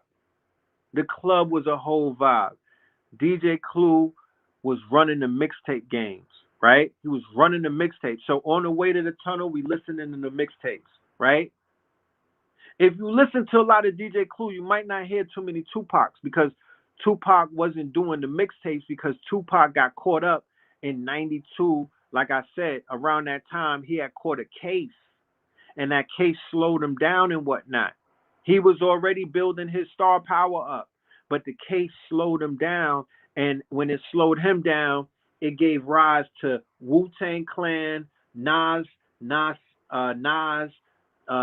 Jay-Z. Not Jay-Z. Jay-Z is not yet. Jay-Z is with Hawaiian Sophie. Niggas did not take him serious at that point. Let's be fucking clear. No, I'm sorry. Dead Presidents remix. So Jay-Z is beginning to emerge, right? So 91, that's early Jay-Z, that's Hawaiian Sophie. 93, Dead President remix, fucking out of here, right? In My Lifetime, when he was on in the boat and what, fucking out of here. Niggas was like, oh shit, that's homie that used to rap mad fast and whatnot. He got some sauce with him, right? So people start looking at him and whatnot. But the man, undeniably, hands down, no motherfucking qualms. You don't have to worry. You don't have to ask nobody. Biggie fucking Smalls. Notorious B.I.G. Okay? Hands down. There's nobody else that's really buzzing like that who's consecutive with putting out hit after hit after hit after hit. Then the mixtapes. He's bodying the mixtapes. He's bodying the freestyles. He's bodying the freestyles. He's destroying the Clue tapes, right? 96 is when they start taking Jay serious. That's a fact. That's a fact. See, people don't realize it. It took him a while to get on. He could not get on when Big was here. Yeah, shout out to Tech Nine. Shout out to Tech Nine. He's a fucking legend, right? When Biggie, he cast such a shadow, Jay-Z was the little homie. He could not compete. And I'm not saying that to be facetious. Biggie Smalls casted a shadow. You could rock with me. That's why he was going to put him in a commission along with Cameron, along with Mason Betha and whatnot. But you wasn't going to be bigger than me. He wasn't finna be bigger than Biggie. He could never be. If you can't be bigger than me if you didn't start out like that, right? It would have been Biggie and Nas going at it more than likely, right? With Jay-Z as the little homie, the same way that you have, Kanye and Drake beefing with homie with Pusha T as the little homie. Jay-Z would have been Pusha T. Jay-Z would have been Pusha T. Big L is popping at that time, right? All of these the Uptown, Herb McGruff, Big L. It's not even Cameron era yet. It's not Mace era. It's Big L's era, right? Big L, but it's really Herb McGruff, Lord Finesse, and all of them niggas, and Bronx niggas and Harlem niggas. They got a sound, they got a wave and whatnot, but it wasn't enough. Let's be clear, it wasn't enough. See, this was somebody would say who wants to hear. You don't want to hear the truth. You don't want to hear the truth. I'm giving you the truth. I can only give you the truth, my nigga. You wasn't there, right? You wasn't there, so you don't know. And if somebody gives you the truth about what was popping, you niggas will be like, oh, you hating. Nigga, you wasn't there. Shut up. Fuck out of here. You a fan. You wasn't there. I could tell you wasn't there, because if you was there, you wouldn't say that.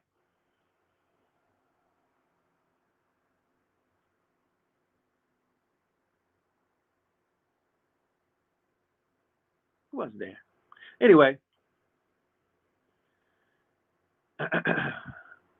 Yeah, Public Enemy, they was making waves. They had a little, but like I said, niggas like Ill and Al Scratch, Father MC specific, all of that old sound began to evaporate because once again, Big changed the sound. Nas changed the sound, but Big started changing and he gave it a new sound. Puff came with the bad boy sound, total, right? The fusion of he came with the total. He came with Faith Evans. He came with motherfucking. He was giving Mary J a new shot at life and whatnot. So he was infusing the old school R&B the niggas mamas was listening to, and he was putting R&B singers of that day and hip hop niggas, mainly Biggie Smalls, on those tracks, and he was smoking that shit. Niggas was getting smoked, okay? Right? Because Nas wouldn't even get no play when Tupac's alive. How? What are you talking about? Nas put out a fucking classic when Tupac was alive. What are you talking about? See, that's what you niggas don't understand. Nas was that dude. Go and listen and talk to anybody in New York. Talk to anybody that was in rap. Like I said, you niggas was born after the towers fell. You are Generation Z. You know what I'm talking about? You born the same year as Little Nas X. Y'all don't know what you talking about. Fuck out of here. What do you mean? What? Nigga, Nas was bigger when he came out than he is today. Are you fucking serious? I went to hell at 12 for snuffing Jesus? What? Are you fucking serious? Who was rapping like that? Who the fuck was rapping like that? Are you serious? You niggas sound crazy. And this is not a New York thing. This ain't because I'm not saying I'm not being biased because I'm from the city. Everybody understood that you could not fuck with this nigga's pen like that. He might not have been as gangster as other gangster niggas. You know what I mean? Nas is known to be a little timid and whatnot. You know what I mean? But don't get it fucked up. He was that dude before Tupac was that dude. Let's be clear.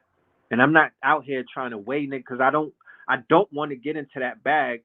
I said to myself, when I give this history, I'm not trying to discredit anybody. I don't want to have this quote unquote, I don't want to put Tupac against Biggie and all. That's not what I'm here for. I'm here to edify this man, but I'm here to tell the truth about my experience in hip hop and how I lived through it and what Tupac meant to me and his contribution to the motherfucking game. And I'm really haven't even got all the way into Tupac's as because like I said, there's two Tupacs.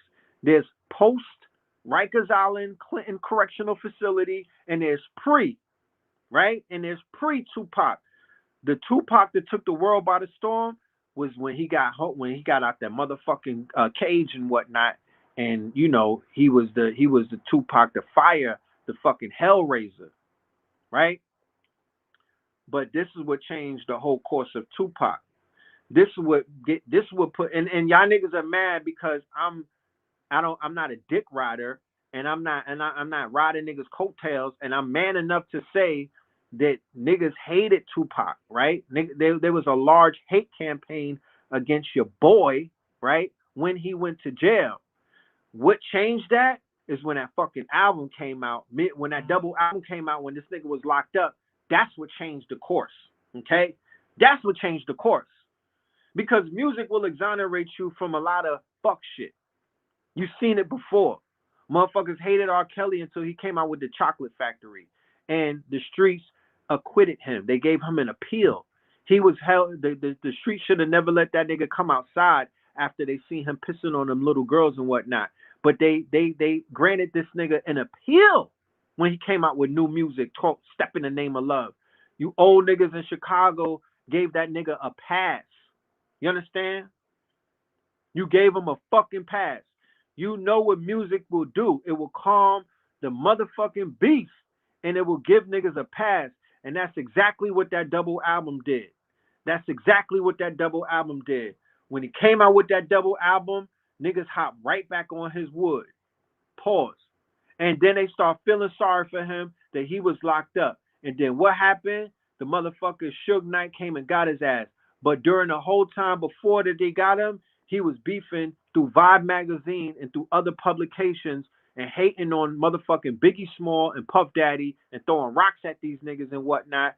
And you know, Big is a Bed-Stuy nigga. He's not gonna feed into that. He's just gonna stun on you. He's gonna style on you. So he was kind of styling on a nigga like, yo, what is homie talking about? He's locked up. Like, you know what I'm talking about? Like, what the fuck is he talking about? I'm out here doing me. And what was Pac saying? You took my style. You out here wearing Versace now, talking about you sleeping with women. That's what I was on before I got locked up, when you was sleeping on my couch as a dirty nigga. Granted, this is hip hop though. Niggas recreate themselves immediately. That's why we start rapping. That's why we start rapping. And the niggas that Pac had issues with, Haitian Jack, Tut, these are real killers in New York, right? These are real killers. These are real lay it down niggas. These were real lay you down niggas. So until recently, until the towers fell, before the towers fell, it was a different New York. Niggas is wearing dresses in New York right now. They was at VMAs. You couldn't even do that shit at VMAs in the old New York. Somebody from that was working maintenance in the Barclays Center would have hopped on stage and set it off on these niggas. Somebody from the crowd would have threw something at niggas if they would have been on stage kissing and rubbing on each other. You couldn't do that in the old New York. After the towers fell, it was almost like when you see in those old movies in the kingdom and whatnot, when the gates of the fucking kingdom fall and niggas run through the kingdom. New York was never the same again. We never had a New York where people from out of town could just come and move there. And that's nothing to take away from you tourists and whatnot. But niggas was not coming to New York on some tourism shit. You couldn't move to New York from fucking from Wyoming. What are you talking about? What the fuck are you talking about? You couldn't just, yo, I'm gonna move to New York from Boise, Idaho. Like, what? That was unheard of. Niggas in New York couldn't even live in New York like that. We was trying to figure out how to survive out there. Let alone somebody from the fucking from the woods, the sticks, or any other city for that matter. You wasn't coming from down south and just pulling up like that unless somebody was really taking care of you and holding you down, or you was just a super duper live wire. That's how it was. That's how that shit was. Before the towers fell, it was a completely different city. Completely different city. So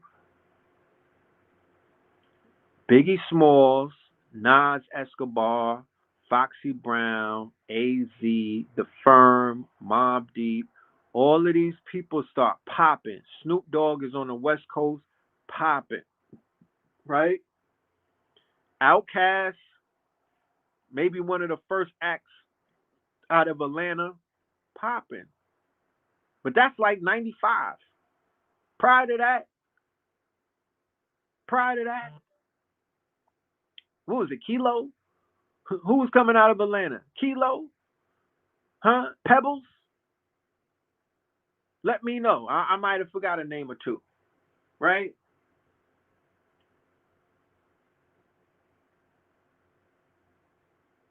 So the city is lit.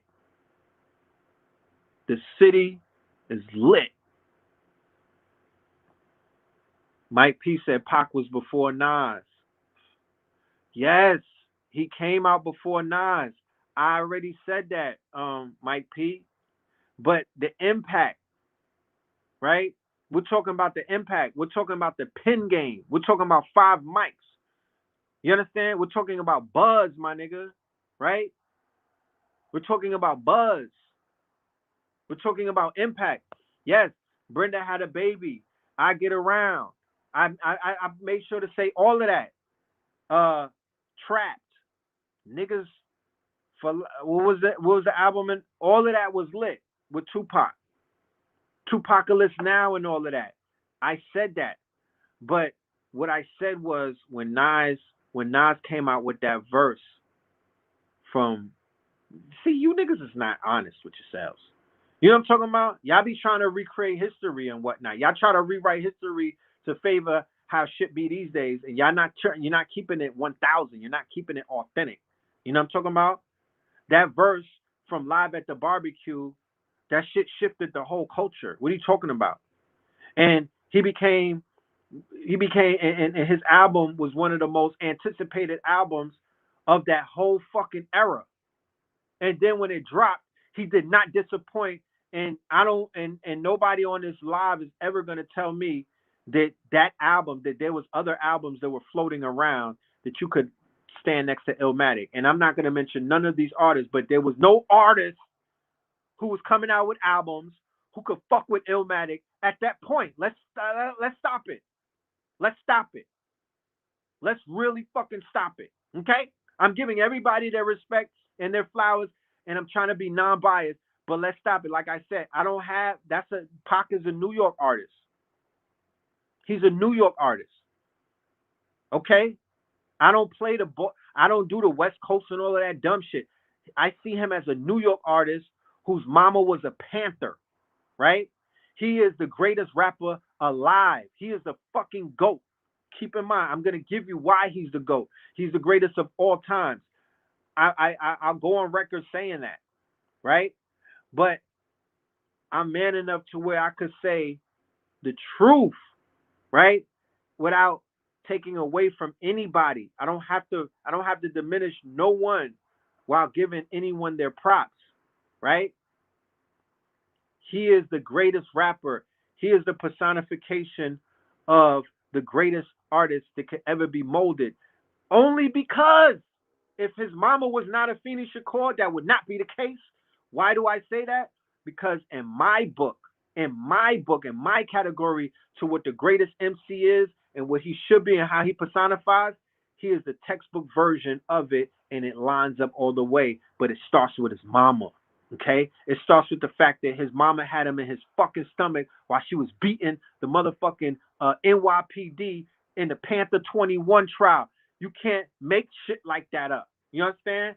That's what, remember, I always say that all of these artists after Tupac died, they copied everything about him except his revolutionary ways, except his revolutionary spirit, except his rebelliousness. They left that shit sitting on the fucking Petri dish. They didn't clone that part. They took the bandana, the bald head, the tattoos, the fucking the abrasive talking and everything, the rebel rousing, but they never took the authentic quote unquote rebelliousness. They never took the consciousness. They never took the fact that this nigga was a warrior. They left that on the table. So all of his clones, none of them compare because they never had that part. That is the missing piece. Hip hop is hip hop, not rap. Hip hop, the culture of hip hop has 5 pillars. Master of ceremony, right? Master of ceremony, which is the MC who's the rapper. He had that. You can't fuck with his voice control, his energy. He performs better than Nas. He performs better than Biggie. He's the best performer that I've ever seen next to a few other people. I mean, DMX and some other niggas have energy, but I can't talk about artists that came after the. How could you talk about niggas? I can't give you. I can't rate nobody being great when there's somebody that came after the great. I could only give you the person who was there and niggas probably before him. You understand what I'm saying? Like, you can't say that LeBron is greater than Jordan. No, Jordan is the fucking blueprint that LeBron is born out of. Do you understand what I'm saying? So you can't be greater than your teacher. Rule number 1 of law of power: never outshine the master. It's impossible. It's impossible only because if you didn't have my blueprint to work off of, if you didn't have my dunks to study, if you didn't have my handle in which to copy and whatnot, how the fuck can you be? Dude, how you gonna be greater than me? You're just a 2.0. You're not greater than me, my nigga. The iPhone 1 is the greatest fucking iPhone ever. You understand what I'm saying? Neo, the Neo, right? The 6th iteration of Neo, Mr. Anderson. He's not greater than the first Neo. He's not greater than the first Neo. Kung Fu Kenny is not greater than who he comes before. He is an improvement upon. He is an improvement, but he don't have all of the pieces that the originals have.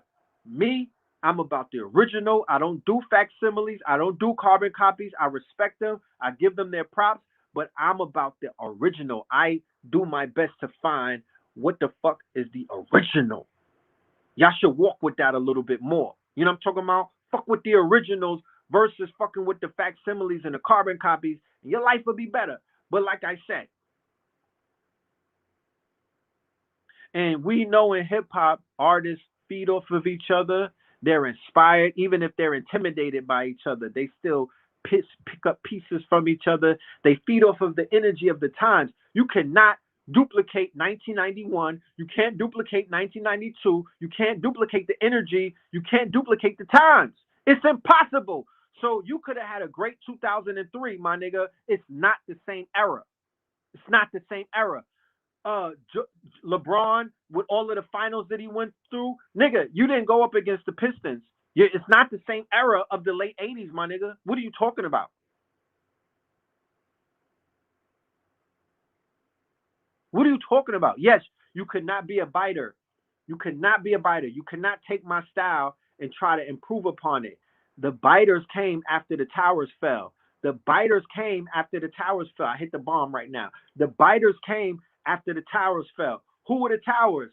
Tupac and Biggie, right? Tupac died on September 13th, right after 9/11. He's a New Yorker. He's the first New York tower to fall. Then, right after that, on March 9th, the other New York tower fell. That's called Biggie Smalls. Hit the bomb, right? These are the first towers to fall. These are the first towers to fall.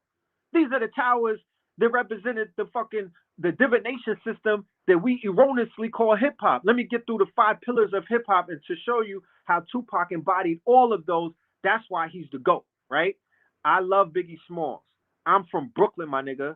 Biggie is in my veins, but his mama didn't know that he rapped. That cancels him out, okay? No offense. You know what I mean? No offense. You feel me? No offense. He's one of the greatest lyricists and everything, but Valletta didn't even know that he was a rapper. And he lived with her for a long amount of time. You know what I'm talking about? What is that translation to? You wasn't living your rhymes, right? A large portion of them. And Tupac was. He shot the police. Okay? He shot the police. So, 5 pillars of hip hop. Master of ceremony, right? Tupac mastered that. If it took him his whole career to get it, right? Or if he had it when he first popped out in the booth. Master of ceremony, right? Dance. This nigga was a backup dancer. He was nice on his feet. I don't know too many videos where he was dancing, but he was a dancer, right? The arts, which would be the graffiti. He was an artist, right? He was an artist. He was nice with his art, right? Knowledge. We don't even have to go there. Go and listen to the interviews. As much as I love Biggie Smalls, once again, as much as I salute Nasir Jones, as much as they did not have the intellect. They did not have he inherited his intellect. You understand? He inherited his intellect. He was conscious before they was conscious. You understand? He didn't have God body knowledge of self. He wasn't regurgitating the lessons of a Malachi Z. York and shit like that. This nigga was giving you pure fucking Panther 1960s. You know what I'm talking about? He was that shit was coming from his spirit. He was foreseeing things. When you go and listen to the interviews, he was tapping in to his mother. He was a soothsayer. He was predicting shit. He was a prophet. His prophecy is in his rhymes. His prophecy is in his poetry. He was a poet. He was a trained poet. He was a thespian. He was a thespian. And he was a reader. He was an avid reader. That right there, my friends, is the prototype for the fucking GOAT. Nothing to take away from Nas and Biggie and all of them. And I will never take away, but I'm giving you the tenets to show you a fucking GOAT when you see one. Right? I'm giving you the tenets. Right? He studied Machiavelli. He was studious. He was a leader. He was forming the One Nation. He formed Thug Life. The hate you give little infants fucks everyone. Go outside and look and see what you see, my friends. That whole acronym came to life. Never ignorant, getting goals accomplished, niggas. Never ignorant, getting goals accomplished. That acronym came to life. You understand? It's bigger than rap, my niggas. It's hip hop. Rap is just one aspect. It's hip hop. Right? It's hip hop. And then the fifth element is DJing, right? The DJ. I don't know if he's a DJ. You know what I'm saying? But I suspect that he knew how to turn the tables. You know? Fuck it. So all of the pillars of hip hop lives within him. All of the pillars live within his spirit and his soul, right?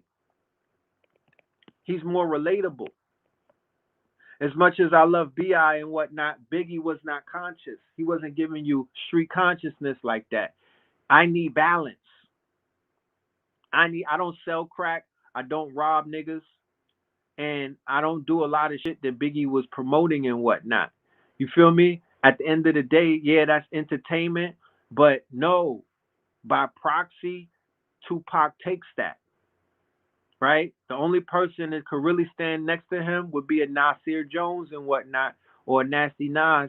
And when you measure them up, and I don't mean to measure no men, but this is hip hop. This shit is a competitive sport. Nigga, he's the GOAT.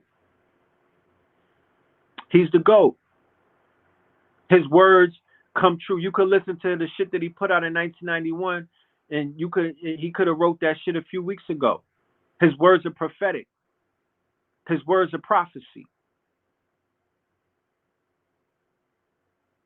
But if people are not comfortable with hearing the unadulterated truth, then I don't know if you should be listening to me, because I'm not going to fluff this shit up. You feel me? I'm not going to put lipstick on a pig. I'm going to give it to you the way that I remember it. You feel me? I'm going to give it to you the way that I remember it, because you need to hear the real stories. Fuck all of these fake ass industry narratives that they be trying to run and whatnot. These niggas are dick riders. You see how many people die and then they hop on their wood like they was they mans in them? These niggas is showing DMs. Yo, I was supposed to link up with son. Get the fuck out of here. You niggas are fake. When people are going through shit, you can't find these fake ass fugazi niggas. When you're not hot, these niggas don't be hitting your line and whatnot. These niggas are hoes. And when you die, they turn into cheerleaders and whatnot. I've been watching these niggas do it for the last 30 years. So what make you think that they didn't do the same thing to Tupac Amaru Shakur when he made his transition? All these niggas hopped on his wood and was like, that was my man. You're lying. You're lying. You're a fucking liar. You know what I'm talking about? You're lying. You niggas was intimidated by him. He didn't fuck with you niggas. You was scared of him, and y'all was kind of more comfortable with him not being here. Remember, the minute I die, niggas is gonna be like, oh, that was my man, red as a goat.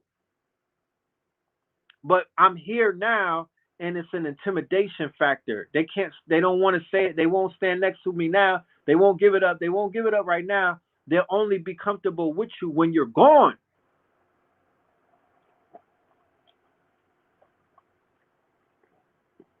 That's how this thing works. That's how this thing works. They'll ride your coattail when you're gone because you're not a threat. What the fuck? What your ghost is gonna do something to them? They'll ride your coattails when you're gone, and they'll secretly hate on you and conspire against you like the 77 co-conspirators when you're alive to bring you down. He had a lot of co-conspirators. Why did this nigga start wilding out?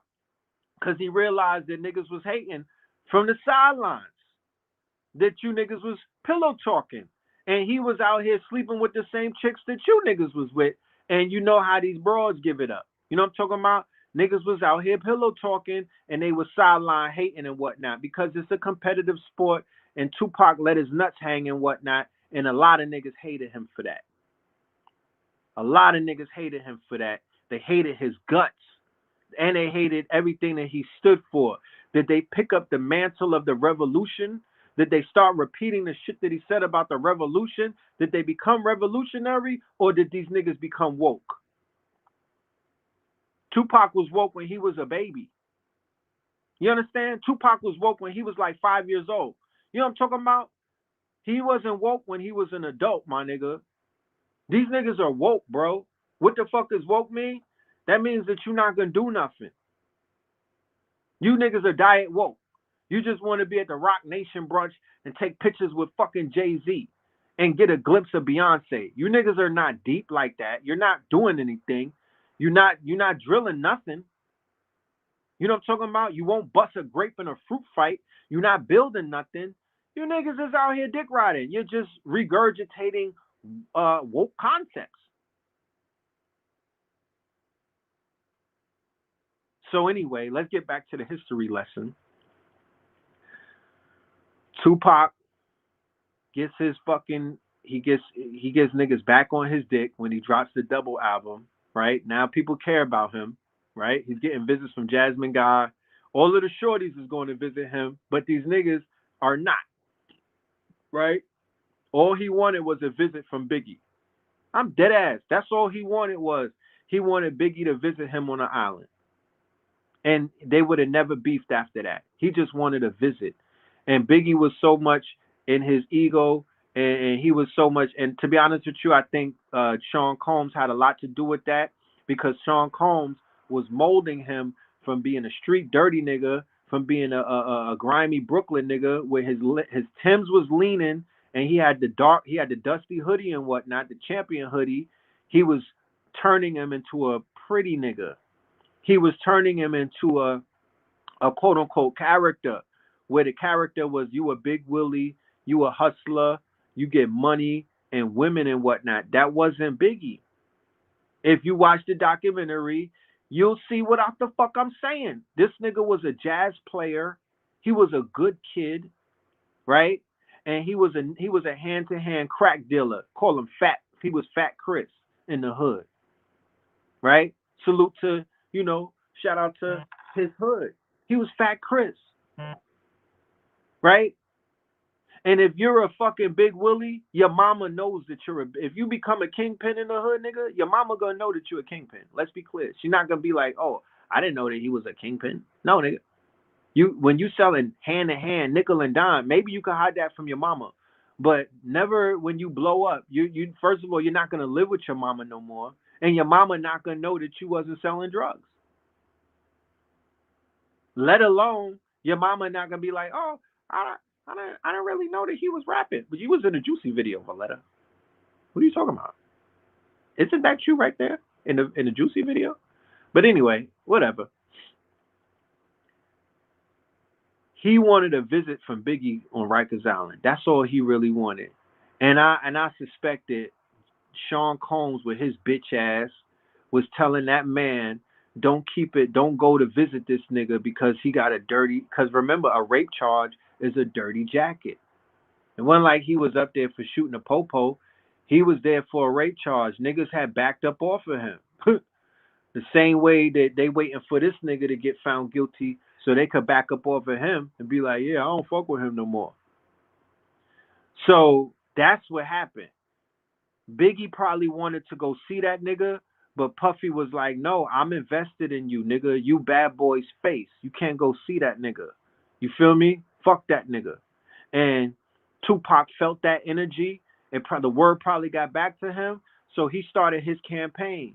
And then we got the East Coast, West Coast war, because to be honest with you, they already had drama. Suge Knight and Puffy had drama because Suge Knight was banging his chick.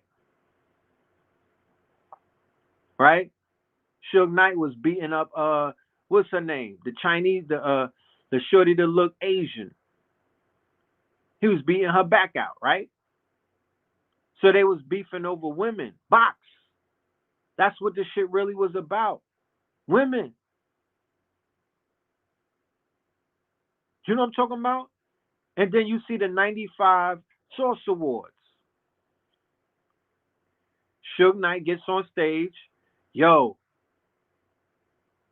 if you don't, yeah, but Suge Knight homeboy got killed by Wolf after the beef. It didn't start, it started over abroad. Misa, Hilton, started over Misa. You know Shorty that's in the bathtub popping the fucking bottle when Puffy is in the bubble bath, nigga, and she popping the Cristal and whatnot, that's his baby mama. That's Justin's mom's. Right? And then Suge Knight on 1995, right, at the Source Awards at Madison Square Garden, right, when him and Snoop Dogg and the whole Death Row declared war on Bad Boy by going up there and violating Puff Daddy in his own house. Remember that? Oh, the East Coast don't got love for Snoop Dogg. The East Coast don't got love for Snoop Dogg. Oh, what? The East Coast don't, yo. Remember that? And they start booing him and everything. That's the same social wars where Andre 3000 said the South got something to say, and they booed at him too. That's when we was in our most arrogant era, right? That's when we was our most arrogant era, when we didn't think that nothing was ever gonna change. When we was on the top. That's when New York was at almost its apex. That's almost the apex of New York before it began to decline, right? But like any empire, like any nation that becomes so arrogant, you know what I mean? And they start shitting on the underdog. They start shitting on the little niggas. That begins that they get Benny Blanco. You get Benny Blanco, that Amtrak, nigga. You know what I mean? So that begins the open conflict, right? Death Row fell apart about Michelle. That's Dr. Dre and Suge. But the East Coast, West Coast war between Suge and Puffy started out over a woman, and then it spiraled with the rappers between between Big and Pac, right? Henceforth, why Suge ran and got Pac out of jail like that, because he's like, that's a pawn piece. I'm going to use this nigga as a pawn piece. We going to war, right? Yeah, New York was hating. They was in a bag. It was 95. Niggas was feeling themselves. It's the tunnel era. Niggas is on top. Biggie got this shit in a headlock. Pac is out the way. You understand? He's not a threat. He's out of the way. Niggas was celebrating too much. What happens when you celebrate too much? You get punch drunk, and you know it went down after that. You know, it went down after that.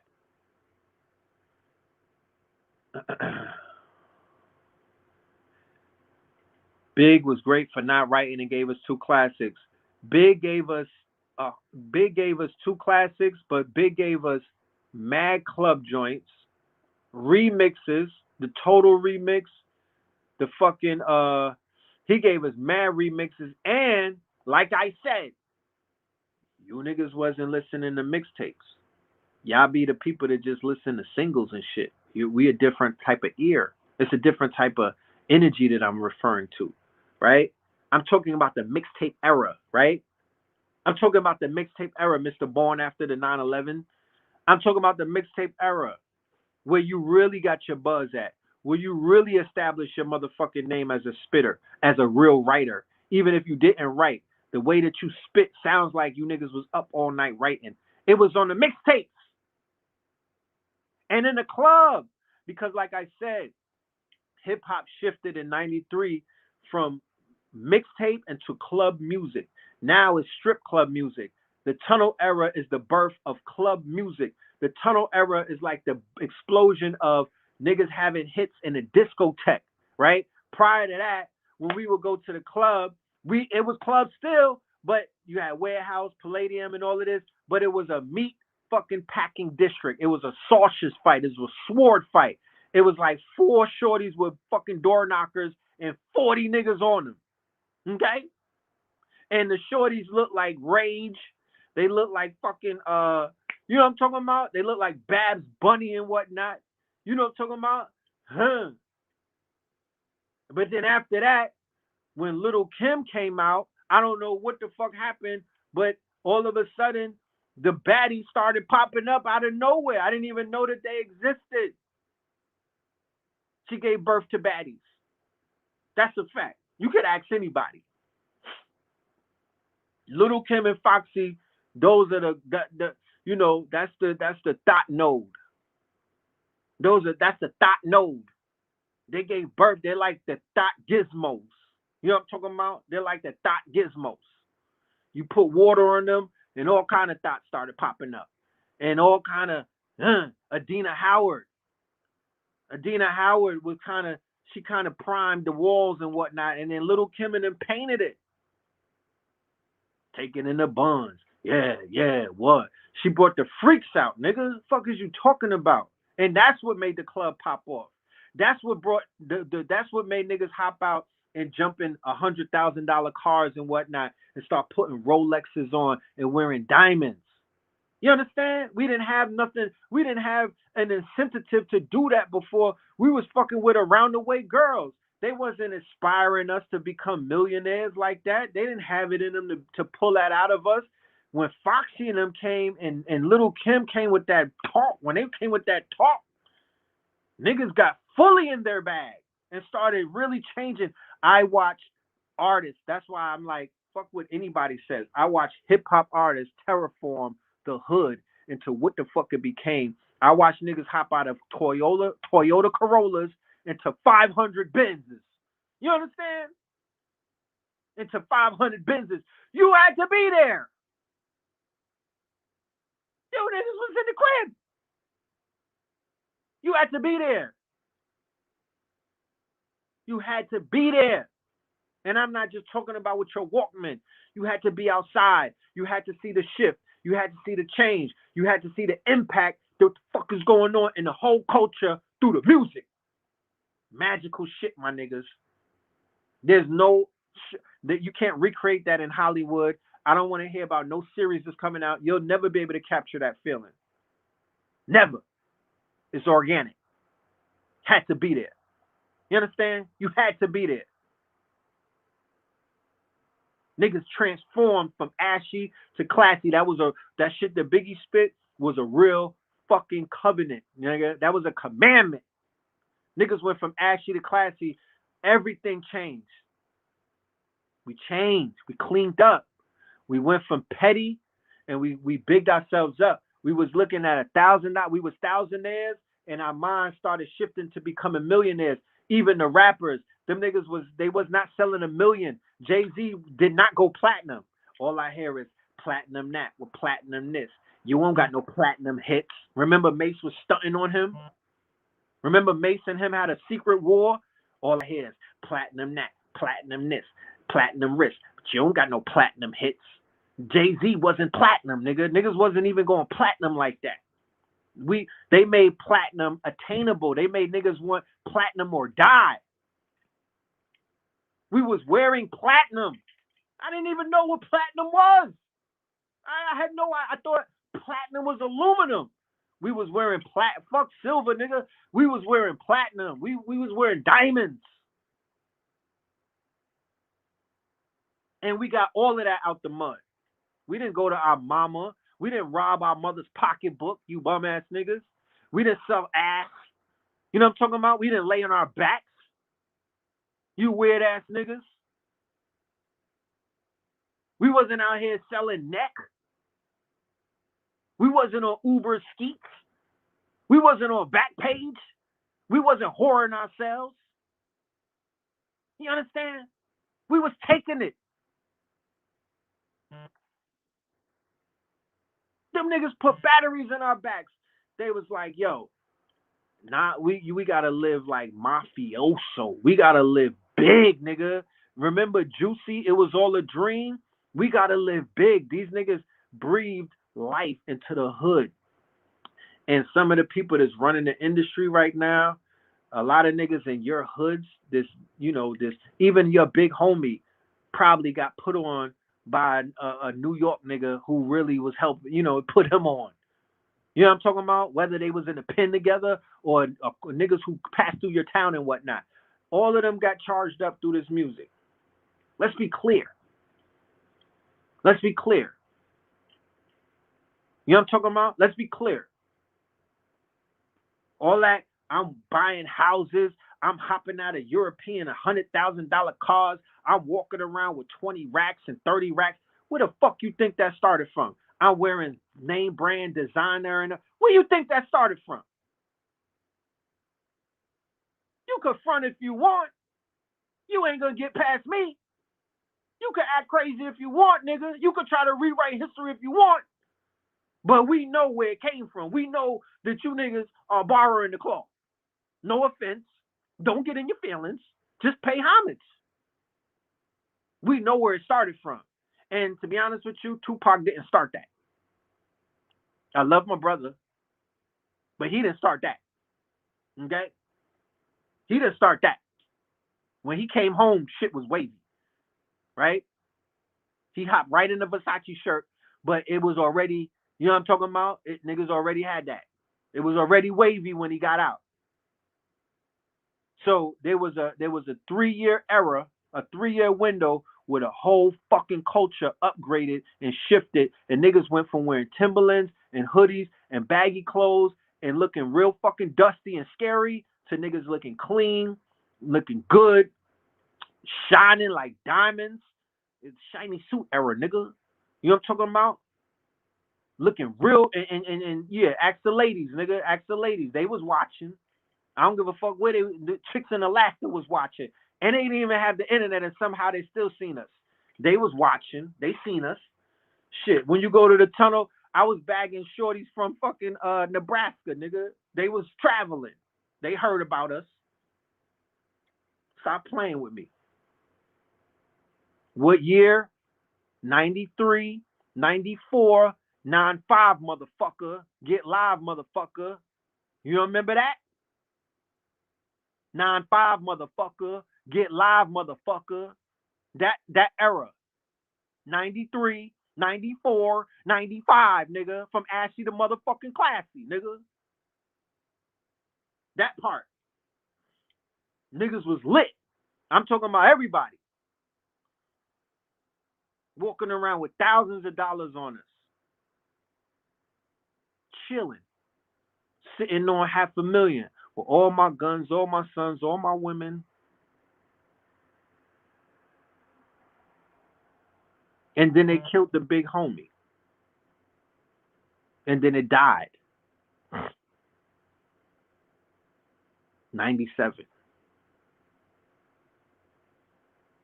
It was a fucking wave. I can't even explain it, bro. There's never been a wave like that ever. Niggas will try to attribute BMF or something, but fuck out of here. It was never a wave like that after that. It shifted everything. It even affected you niggas in Atlanta. Y'all started waving. You know what I'm talking about? Y'all started getting wavy too. So Pac comes home in 95, I believe. 96 around, you know. And he declares war on the East Coast. He declares war on Notorious B.I.G. No, he comes home in 95. I'm sorry. He has a fucking run for a year. He has the illest run that I've ever seen in hip hop, to be honest with you. He has the illest 1 year run that I've ever fucking seen, ever, in hip hop. There's nobody that could match that run that he had. Like I said, Biggie had a crazy run, but he didn't have the chip stacked against him the way that Tupac did. Tupac was counted out. He was Hiram Abiff. He was in a shallow grave, right? He was in a shallow grave. He was buried in a shallow grave. He was not supposed to make it. He's supposed to die on behind bars. He was supposed to die. He was supposed to become somebody's girlfriend behind bars. He was supposed to get broken behind bars if niggas would have had it their way. He was supposed to fall into obscurity behind bars and then come home a broken man. That's how niggas wanted it to be. I'm just giving you the game. I'm just giving you the game. There is no 50 Cent around this time. There is no DMX around this time. There's none of that. There is no Locks around this time. They coming though. They right on the heels. They coming like 2 years later, right? But you got to remember, when certain artists' stars was shining so bright, a lot of niggas was, one, intimidated. Two, you didn't have enough. Your rhymes wasn't tight enough. You didn't have enough bars to even be considered to be an MC in that elite class. Remember, when Pac and Biggie was alive, the artists were elite. When they died, you got Master P, and the rest is history. You know what I'm talking about? I'm just keeping it real with you. You know what I mean? Just keeping it real with you. These were elite MCs. It was called. They had the bar raised so high that if you even came into the rap game, either somebody had to bring you in or you was just that nice. There really wasn't no new artist that was coming out during that era when these niggas was really popping like that. Cameron comes out at the tail end of Biggie's career, and so does Mace at the tail end, and so does Locks. Puff Daddy signs them at the tail end. When these niggas was running shit, who was out? Who was out? Who was coming out like that? I think Wu-Tang had it hard. Wu-Tang had it hard. They had Triumph in it, but they had it hard. It was hard for them to even shine. So Pac comes home. Suge signs him to a contract, I believe, on a napkin. Pac comes home, California Love, right? Boom. First video that drops, California Love. He's on his futuristic Mad Max shit and whatnot. This nigga's a little bit diesel. You know what I mean? He got the up north glow. He's looking happy. He's counting money. He's talking shit. They got an interview with MTV. He's taking shots at niggas and everything. He's like, we coming. He got Dr. Dre's production and whatnot. And then it just went up from there. It went up from there.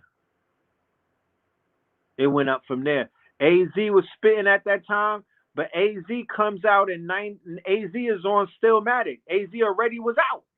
I'm talking about new artists. Scarface comes out. Scarface, Mr. Scarface. Scarface been out. That wasn't a new MC. Scarface is like 92. Scarface had Texas on the Shoulders. 8 Ball and MJG. They been popping. UGK, they had a buzz. I'm going to keep it a buck. They had a buzz. Right? They had a buzz. They really pop off during the Jay-Z era. if my memory serves me correct, Big Pimpin' and all of that. You know what I mean? All of the usual suspects were already there. I don't want to make it seem like nobody was popping or nobody was able to come out, right? But I'm saying that these two artists were casting such a large shadow. They were casting such a large shadow with their celebrity. They were casting such a large shadow with their talent, right? They had raised the bar on bars, right? They raised the bars on sound. They raised the bars on their projects. They raised the bars on a bunch of shit. Yeah, the Outlaws was in Tupac's camp. That's 96. Like I said, when Tupac comes home, he gets the Outlaws, and they got the Outlaws and the Dog Pound had a little bit of beef. Snoop and Tupac didn't necessarily see eye to eye, right? DMX and Ja Rule look just like Tupac. Is it a coincidence? DMX and Ja Rule come out with the Tupac aesthetics. Ja Rule especially. Remember, can I get a what? He had you niggas thought that was Tupac. You got intimidated. You thought that nigga was tough. Remember, you thought he was tough because he was bald headed, had a bandana, and he was screaming and shit. Niggas was like, oh, these New York niggas. No, nigga, he wasn't tough. He wasn't tough.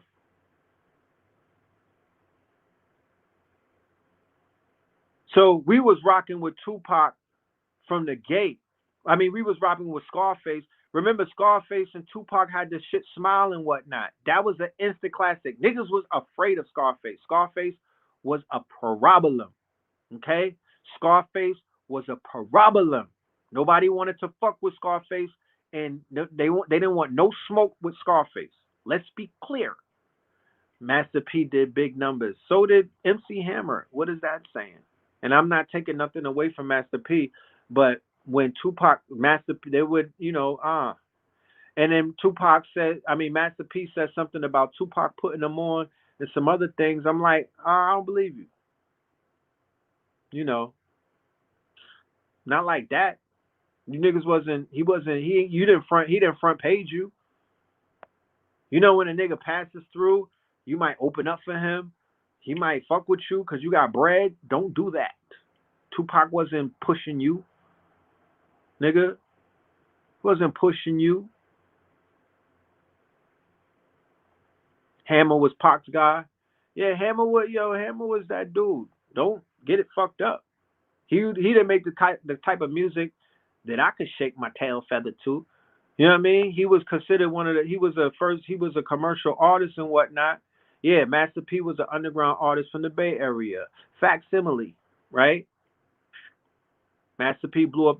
Remember, he had the thing in the back of the Source magazine where it was a tombstone, and he had an iced out fucking West Side and whatnot. That was Master P's first project dedicated to Tupac after he died, and then came that ice cream shit. Okay? Master P did his thing and didn't kiss no ass. Definitely. I'm not taking nothing away from him. But the bar was lowered after Pac died. That's all I'm saying. The bar was lowered. Certain niggas couldn't get their shit off when Pac was here. Bottom line. And when the greats were removed, a lot of shit came through the fucking door. Because the bar got lowered. You know what I mean? A lot of shit was able to come through the door because the bar got lowered. But when they were alive, nothing was coming through.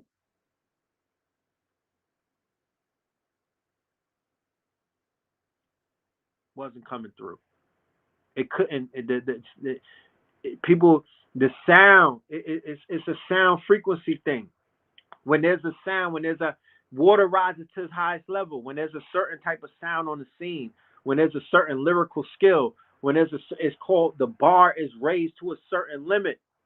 Unless you coming in completely dunking over the board, unless you coming in tapping the board, unless you niggas is coming in and you on that frequency, we don't hear you. What are you talking about?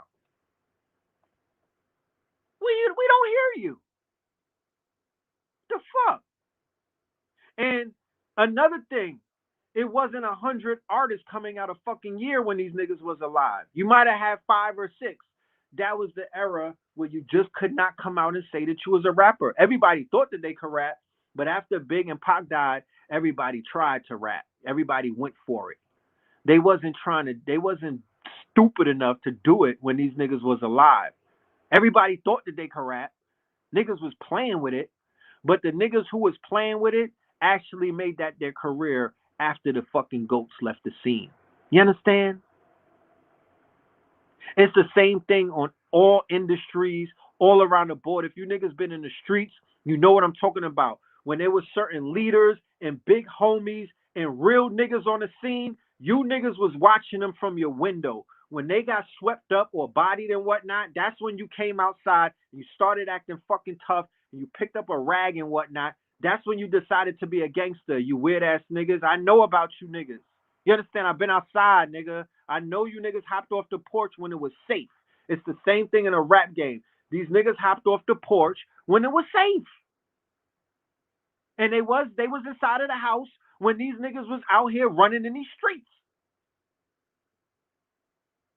Like I said, a lot of you niggas was born after 9/11. We can't really relate like that. That's why I'm trying to explain some things to you so you can understand what the fucking climate was. Okay? Respectfully. I'm being respectful. Respectfully.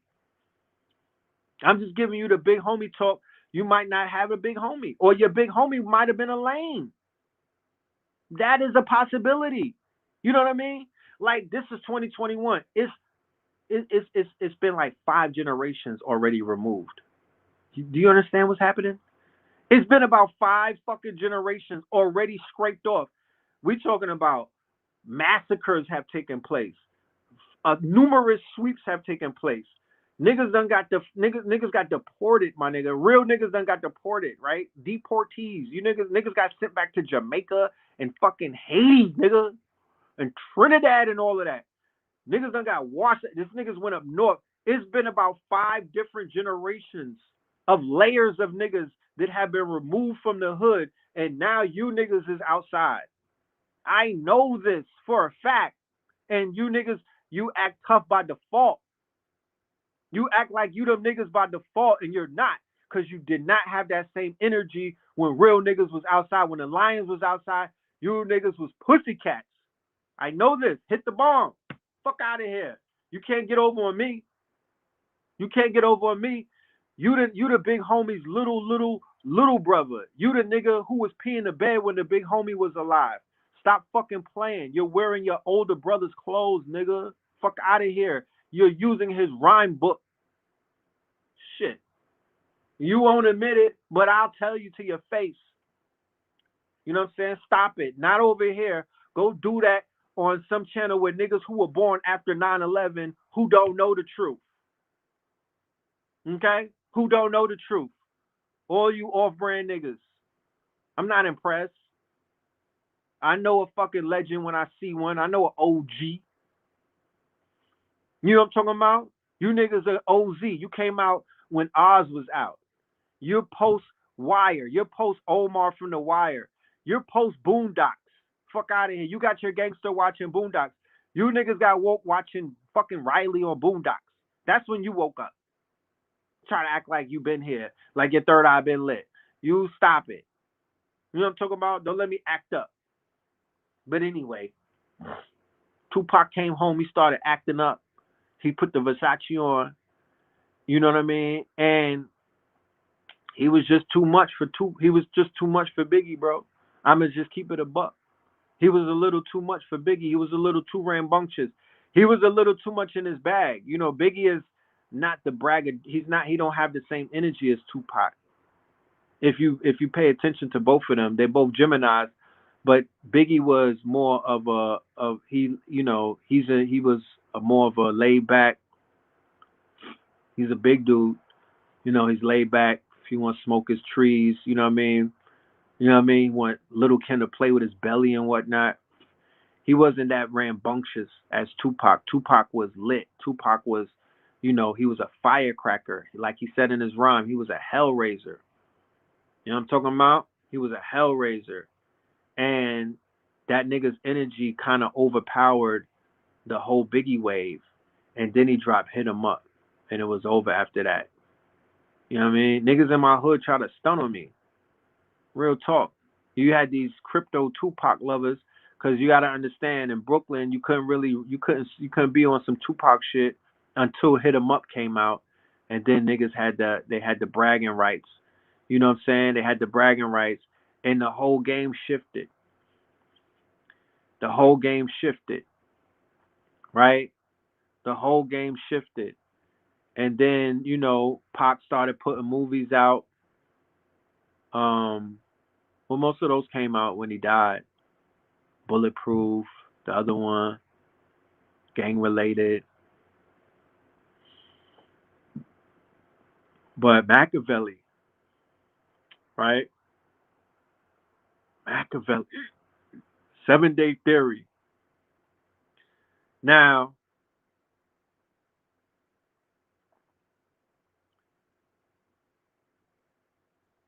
I remember if I brought AA on the show, we'd be able to laugh about this shit and attest. I remember because this was around the time Tupac had already died, right? Tupac had already died, right? Well, let me backtrack a little bit. Um, oh, Poetic Justice, right, right, Poetic Justice, Above the Rim, Birdie and whatnot, right? But was Above the Rim before he went to jail, right? Above the Rim was before he went to jail, if I'm correct, right? Um,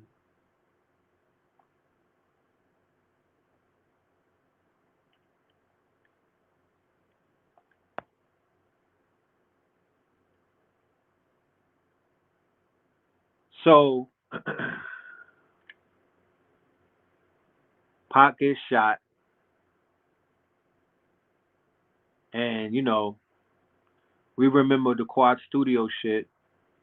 So even though that there was a beef going on, right? Juice is not in '96. Juice is out before he gets locked up, right? Am I? Juice comes out before he gets locked up, right? Like Juice is the movie that made us know that Tupac was a true actor, that he was a fucking talented actor, that he had a lot to offer, right? Juice is '91. Thank you, right? Thank you. Juice is. To be honest with you, that if there's a movie that embodied the energy of a pre '93 tunnel era, it would I would say that Juice captured New York in that whole era better than probably any movie of that time for New York. Uh, Coming of age. It's a coming of age movie.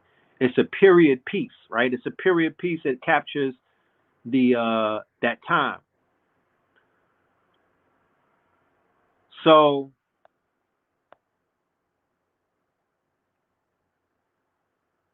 niggas was on niggas was torn. They was torn because we loved Biggie, right?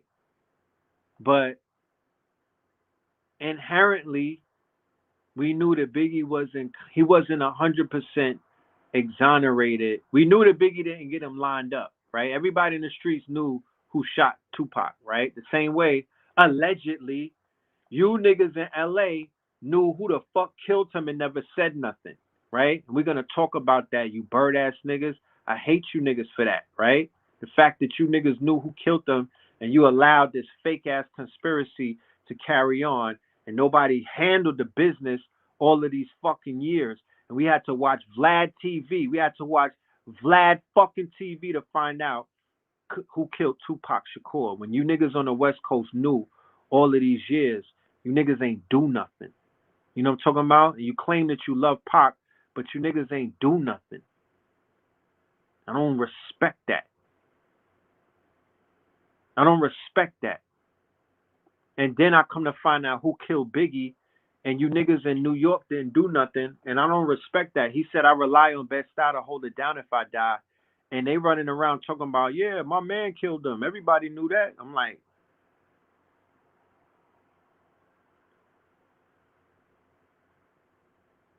are you fucking kidding me? Are you fucking kidding me? But anyway, we're gonna get to that at the end. So niggas kind of knew that Biggie was not 100% in the right, in that whole situation. And then when this nigga said that he slept with his wife, hit him up, you know what I mean? And then Biggie didn't get back at him. It was like, damn. You know what I'm talking about? We felt like he was spitting at us. Like niggas took that personally. That was uncomfortable for a minute. You know, he took Get Money beat. Get Money was killing the clubs. That nigga he took his beat and bodied him on it. Yeah, that was a hard few months to get through. You know what I'm saying? And then when he got shot, you know, we thought that he was gonna bounce back. Nobody didn't think that he was gonna die. You know what I'm talking about? Um, Nobody think that he was gonna die. You know, niggas was like, he alright. You know, he just gonna come back and rap about it. You know what I'm talking about? Because he was seen as like at that point he was kind of seen as a fucking, you know, he was an anomaly. You know what I mean? Like this nigga done broke out of jail.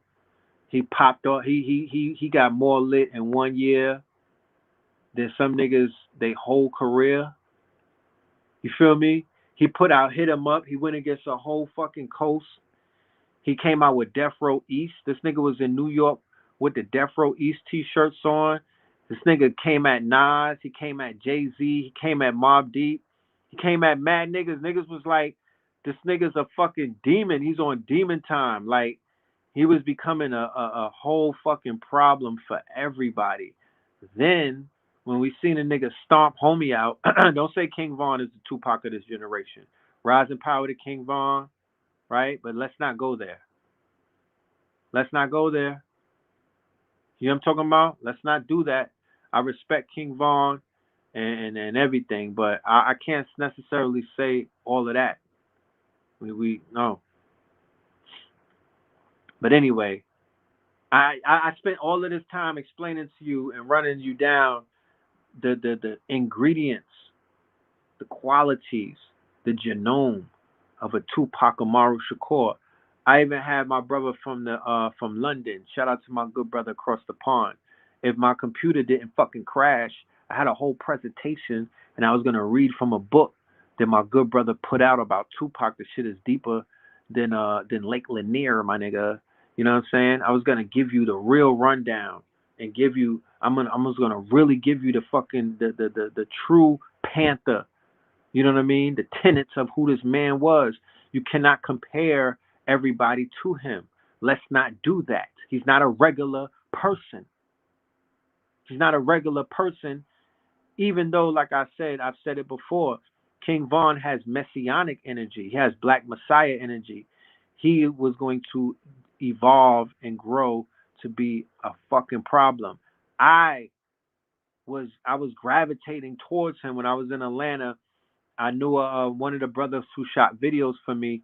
He was shooting a King Von video. When he told me that he was shooting a King Von video, I was like, nigga, drop the address. I'm pulling up.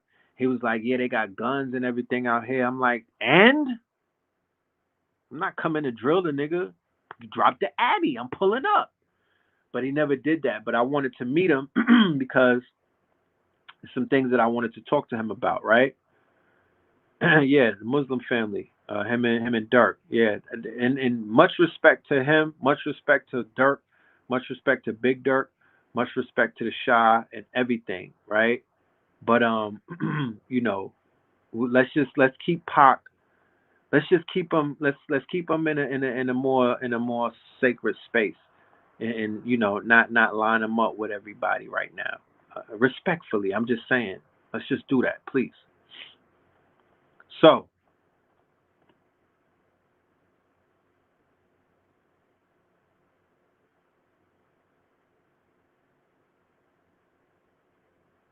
somebody said King Von is comparable to Soldier Slim, and they try to compare Soldier Slim to Pac too. You know, yeah, Pac came at the BDs when they killed Yummy. You know what I mean? Pac was spitting at the BDs because of the thing that they did when they killed that 9-year-old, and they almost popped off. You know what I mean? I remember that. Pac had words about Yummy, and when you see the Pac interview when he's locked up, he got the big picture of a young black child. That's Yummy from Chicago, who his own gang killed, his own gang drilled him and whatnot. 9 years old, was a killer at 9. Child soldiers, my nigga, different, different. Oh, you said Keefe D is lying? We got to talk about it then. Because at the end of the day, how the fuck could Keefe D go on Vlad TV in front of the world and just willingly lie and put out a book and nobody is stopping, nobody is countering that. Nobody is countering that. Nobody is saying, nah, that's cat. They're letting that shit fly. So he's like, Orlando killed Tupac. So you got a Blood killed Biggie allegedly. You got a Crip who killed Tupac. You got a Crip that killed King Von. You got Crips that killed Pop Smoke. What the fuck is going on with these gangs, bro? You got a Crip that killed Nipsey. You understand? So who's the fucking problem at the end of the day? All of the great rappers, all of the messianic rappers are being killed by Bloods and Crips.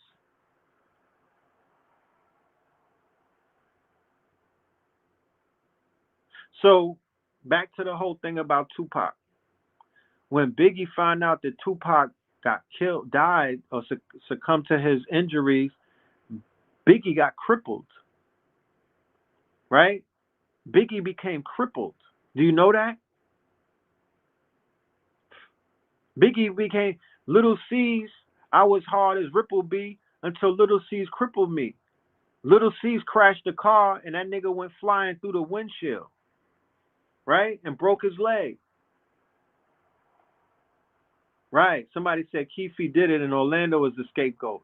That's how I feel. Thank you. And if that's what you were saying, Jason, okay, I might understand that because there was 4 people in the car and 3 of them is dead. And Keefe D is like, yeah, Orlando did it, right? But I feel like Keefe did it. That's what my spirit told me. And the nigga who killed them might be walking around doing interviews with Vlad, and nobody is doing nothing about it. And he brought the deal with the feds, right? That's what Biggie had to cane when you see him in the motherfucking when you see him in the video hypnotized and he got the cane and whatnot. That's because he broke his leg because they said the spirit of Tupac came for that nigga the day that Tupac died, and he saw some shit, and that nigga flew out of the fucking front windshield. Little C, they said they seen a ghost or some shit, crashed the fucking Jeep, and that nigga went flying through the windshield the exact same day when this man made transition. And then went out there a few months later and got killed by Blood, according to a Vlad TV interview that's now coming out. And it wasn't the feds, and it wasn't a boogeyman. It was a whole Blood, and it was a hit that Suge put out. Right? He said he took the gun from Orlando and shot.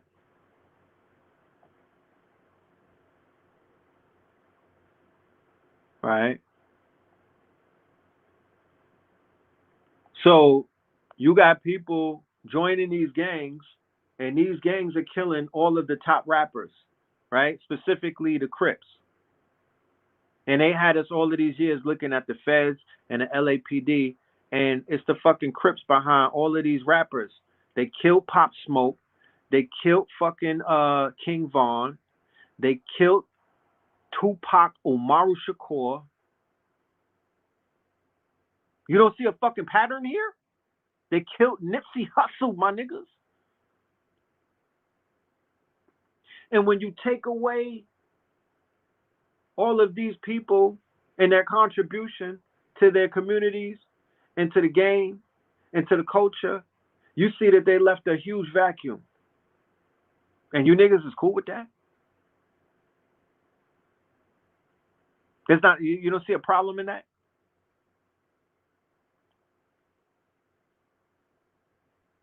But anyway, said gangs are working for the feds. Shit, somebody working for them boys. Somebody is playing the other side.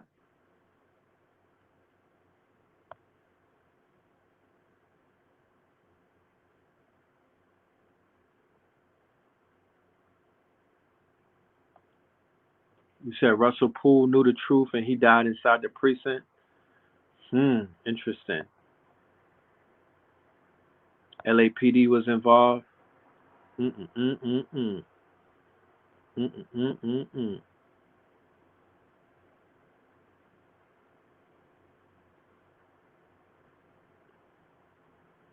Well, we'll see. We'll see what comes through, you know? But that's the story that they putting on the boards for the whole world to hear until somebody completely shuts that shit down, right? And it seems like it's a whole campaign to basically throw the body on Orlando, right? It's a whole campaign to throw the body on Poochie when it comes to Biggie, and it's a whole campaign to throw the body on Orlando, right? Baby Lane. So, in hindsight, the epilogue, you know, when Tupac fell, the tower fell. Similar to what you saw in 9/11 when the towers fell. A whole tower fell. You feel me? A tower, energy, a pillar, right? And then a few months later, when Biggie fell, like how the second tower fell later on, that tower fell as well. And I don't even know who's building number 7, but it's another one of the greats. But after that other tower from New York, Christopher Wallace fell, nothing has been the same. Life goes on, but shit done changed and this paradigm has shifted. You know what I'm talking about? And towers are still falling to this day. You know what I mean? Towers are still falling to this day in front of all of our eyes. Life goes on, but shit done changed. And when these towers fall, you got to make sure, it almost diminishes things because it brings in a lower energy. You know what I mean? And that's exactly kind of what happened in hip hop. Even though the game changed, it brought in a lesser god. It brought in lesser gods. You know what I mean? It brought in a lower energy. The bar got lowered and more people started playing. And now they treat this shit like a hustle. It's no longer an art to be respected. You understand? Some of the legacy artists and whatnot, they even fell off and had to put themselves back on, you know what I mean? Get their minds right in order to start putting art back out because they even fell. They started trying to rap like they from down south. They started riding other people's waves and whatnot. You know what I'm saying? All of that shit, you know. So, in hindsight, on the 25th anniversary of this man's death day, and like I said, I remember the day I was coming out of the movie theater on 42nd Street. I was with a beautiful young lady by the name of Princess, and she's no longer with us. Rise and power to Princess. She is a hood legend, a super legend in Flatbush, um, you know, in her own rights. And it was like 3 in the morning and whatnot. We on 42nd Street. We about to go back to the hood. And if you remember, 42nd Street had the ticker, right, where the news be going around the building and whatnot on the digital ticker. And then I looked up and it said Tupac dead. And I was like, wait, what? And it said Tupac dead. Tupac died tonight. He succumbed to his wounds and shit. And I was like, no, that can't be. Like, Tupac can't die. And I went and looked at it. And then coincidentally, when I went to the newsstand, it was like 3 in the morning, but the newspaper was already there. And it had him on the front page. And that was the New York Post and whatnot. They had a picture of Tupac and they had a thing about Saddam Hussein right there in the corner, which ties the whole 9/11 thing. But anyway, and my heart sunk. My heart sunk. Princess started crying. You feel me? She started crying. She liked Pac. You know, she liked Pac. She was a gangster herself, so she gravitated to his energy, and she was crying. I didn't really cry, but I think I had some tears rolling down my cheeks. You know, and then we was hurt. You know what I mean? I can't even. I was just numb. You know what I'm talking about? I was numb, and after that, shortly after that, like I said, it was months after that, and I was in Brooklyn, and I was in Flatbush. I had a spot on Fenimore, and A. Rashid and my cousin Hassan, we were all in my crib and whatnot, smoking and shit, listening to hardcore, Little Kim's album, and then we was listening to Machiavelli, 7 Day Theory, right? And I must have played White Man's World because, like I said, you got to remember, me and AA and even Rashad, right? No, matter of fact, I think it was Billy, who is Nas Blicky's father, right? I think it was Hard Bottoms. And you got to remember, we're born from conscious parents. We're born from conscious parents. And back in those days and whatnot, everybody wasn't, it might have had 1% of our generation was on some conscious shit. So when I'm listening to Machiavelli and this shit is like super conscious for those days, right? It's street. He's getting at niggas, but he's also sprinkling all of that shit that, makes a thinking man think. And I was just so happy that I was able to hear something from him like that. There was the Tupac that I grew up remembering from Brenda's Got a Baby, right? The person that I admired from the gate when I seen him with the fucking ski hat, with the little choker chains and whatnot, with the bomber, you know what I'm saying? Talking about standing by the garbage can, talking about Brenda's Got a Baby. I wanted to, and the nigga who they carried out with the dashiki and the fucking, and the kufi on, with the peoples, with Digital Underground. I get been around the world, same song. So he did a complete full circle with the Machiavelli album because he went back to his roots. That's his most conscious album, right? That's his most conscious album. That's his most street conscious album. That album was almost like he made that right after he was making Strictly for My Niggas and all of that other shit that he started out with. Tupacalypse, Now, Strictly for My Niggas, the shit that had Bob Dole and uh, C. Dolores Tucker and all of these Time Warner niggas on his neck, pause, right? They was mad at him because he was militant. And then he backed up. And when he got into the gangster shit and some other, they backed off a little. They was they was chasing fucking Luke Campbell and everything. But they was on Tupac's dick. They was on his nuts when he was talking that militant shit. That's what they was afraid of because he had that Messiah energy. He was messianic, and they knew who his mama was because all white people, even at the record labels, they always knew about the Panther 21. We didn't know about that shit. The hood didn't know about that shit. Niggas didn't know about it because we wasn't educated like that because niggas' parents was at lunch and too busy adhering to the fucking Peckerwoods and whatnot. You know what I mean? They wasn't informing us about real shit. You know what I'm talking about? We had to find out later on. But these crackers knew the judge, the PO, the motherfucking parole board, all of them knew who the fuck Afeni Shakur was. And Gave these, remember, she gave these niggas all of their charges back. She was acquitted. So he had to pay for the crimes of his parents. So when I heard Machiavelli, I cried like a baby, bro. I don't cry a lot, but I cry like a baby. I broke down because I felt the loss more so when I heard the album than when I found out that he had died and whatnot. When I heard what he was on, that's when I really felt the void. I felt the loss because I really realized what he was about to do, and they took him from us. You know what I'm talking about? These degenerate niggas took him from us. These knuckle dragging niggas took him from us. These fucking low life, these lower lives took that man from us. And I don't give a fuck about what he shouldn't have been doing. And he put his nose in gang business. You niggas is weak for that. Y'all supposed to have held that nigga down. Niggas make mistakes. You know what I'm saying? Go to war, hold him down. Fuck is you saying?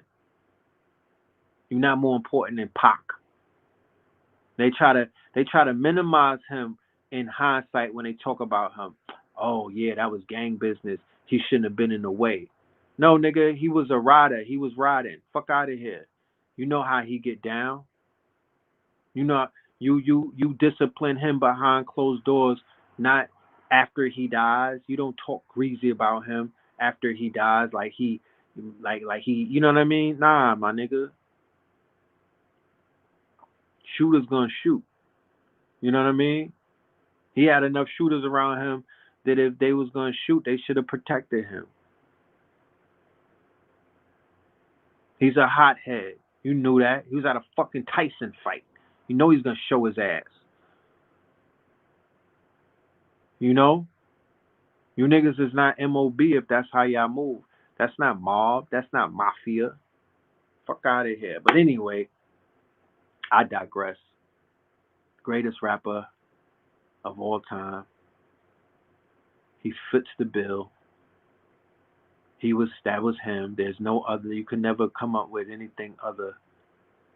You know, you know, nothing will ever compare. You know what I mean? Let's never talk that Jay-Z shit again. You know what I mean? And salute to all of the artists and whatnot, but nothing will ever compare to who that man was. Straight like that. And that's outside of the music. I'm just saying what his mama created, what he stood for. He was unbalanced. He might have been balanced. He was a little bit of an anti-hero. He was a little bit of hero. You know, Dear Mama, Brenda's Got a Baby, but he was also I Get Around and all of that other slick shit. You know what I'm talking about? He defined a whole generation. He raised you niggas a lot. He taught a lot of people how to be real men. He helped a lot of fatherless young men get through their rites of passage. He held down a lot of niggas behind bars with his music. You know what I mean? His poetry speaks to us. And when it's even time to go ride and spin the block, he got music for that as well. He got warrior music. You know what I'm talking about? He has music that make you think. You feel me? He has music that you could tell is coming from his heart chakra. You know what I mean? He's an all around crazy. He's an all around talented and gifted artist in every sense of the word, right? He exemplifies the premier artist of our generation, even though he was not perfect and none of us are. The hate you gave little infants fucks everyone, okay? The hate you gave little infants fucks everyone. He is the hate produced. You understand? He is the hate produced, right? So he lives in us. Pieces of him, it lives in us, right? His words, it lives in us. In our veins, some of the courage that he stood for, because you know that he was still scared, but he fought through that shit. You could look in his eyes and could tell when he was afraid. He wasn't always, you know, we want to lionize him, but we don't want to make any human being into something that they're not. He was scared at times, you could tell, but he fought through that shit. He pushed through it. He was more of a warrior than a worrier. You feel me? More of a warrior than a worrier. He lived in his head. Super talented. His work ethic is unlike any other that you've seen in the game before. He showed you that it's about leaving behind a legacy, right? There's no time to sleep. You sleep when you're dead. Keep recording, keep creating, keep making classics. You're going to die one day. The fucking classics are going to outlive you. You know what I mean? Keep your masters. Keep your fucking rights to your face and your name and whatnot so your progeny or your mama and everybody else who claim that they love you could live off of that shit. Or if there's nobody left, at least your motherfucking art can outlive you and you become an immortal, thug immortal. He wouldn't have been immortalized if he didn't have material. You know what I'm saying? If there's a window open, climb through that bitch. You know what I mean? Don't chase the motherfucking white rabbit. Stop trying to sit around. Nobody is lit forever. You play Mario. Remember when you got the fucking star and you start blinking and whatnot? The infinite shit, that shit wore off. The pixie dust wears off of everybody. Nobody's forever lit. You know what I mean? When you get lit, when you get on, my nigga, remember it's an expiration date. You're a fucking carton of milk. You're gonna spoil one day. So while you're lit, take full advantage of it and fuck the world. You understand? Like Scarface said, fuck the world. You know what I mean? Bust a nut. You know what I'm talking about? Take full advantage. Get up in that bitch. You know what I'm saying? Spread your seeds. Meaning, create, plant your seeds. Make connections, make friendships, build bridges. You feel me? Go places, see the world, work with other artists around the world, give people a chance, light their fire, give them the motherfucking spark. The same way if somebody turned you on and put you on, put others on. That's what I learned when I studied Tupac. That's when I see he had the outlaws. He put them on. These are young brothers. You didn't know their names. He put them on. He wanted to build bridges with artists from the East Coast, One Nation, Death Row East. He put them on. He wanted to build bridges. He wanted to create camaraderies and whatnot. You feel me? He recorded nonstop like he knew he was going to be gone soon. At 25. At 25. He lived a life up until 25 that some niggas have not lived and they're 55. No offense to them. You know what I'm saying? Some people, their shit is more compacted and whatnot, but he lived his life. Don't cry for him. He lived his life and he knew that he wasn't going to be here forever. And none of us are supposed to be, none of us are guaranteed to be here forever. You know what I'm saying? This is this is a fucking pit stop. We got bigger and better things to do. Nigga, I'm lit on Saturn right now. Fuck is you talking about? They're waiting for me on Saturn. You know what I'm talking about? I got a throne on Saturn. This is a pit stop, nigga. This is Malkuth. To be honest with you, nigga, this is the basement. This is the basement. Don't get comfortable on the earth, nigga. This is the basement. Okay? This shit is the basement. This ain't it. But while you're here, you could become an icon. You could become an immortal. If you have the opportunity, especially if you got melanin, turn up, niggas. Real talk. I'm going to go and get my computer fixed, and I'll be back at you. You know what I mean? I'm making a move. You know, if you don't see me on Thursday, you'll see me on Monday. I'm making a life move and whatnot, a big move. I'm moving my family across country lines and whatnot. So I'm going to be in transition. Like I said, we got the special still popping. You feel me? And we also have a lecture coming up. So I got to be in the lab studying. And then after that, I'm taking a break. I'm going to be out of here for probably like a month because I got work to do. You know what I'm saying? And I got moves to make. You know what I mean? Because this is no longer playtime. You feel me? Shit is real out here. And they not playing with niggas anymore. And I'm paying attention. You know what I'm saying? I'm not lollygagging and I'm not sitting on my ass. So this is coming up at the end of the month. All right. I need y'all to get y'all tickets for that. This is going to be solution based. But in the meantime, we got a bundle for you. You know what I'm talking about? I ain't talking about that silky Hawaiian either. I'm talking about these solutions, my niggas. That bundle, that Thrive and Strive bundle pack on for 24 more hours. Get at me, get that while the getting is going. And I'll holla. Love and light. Peace.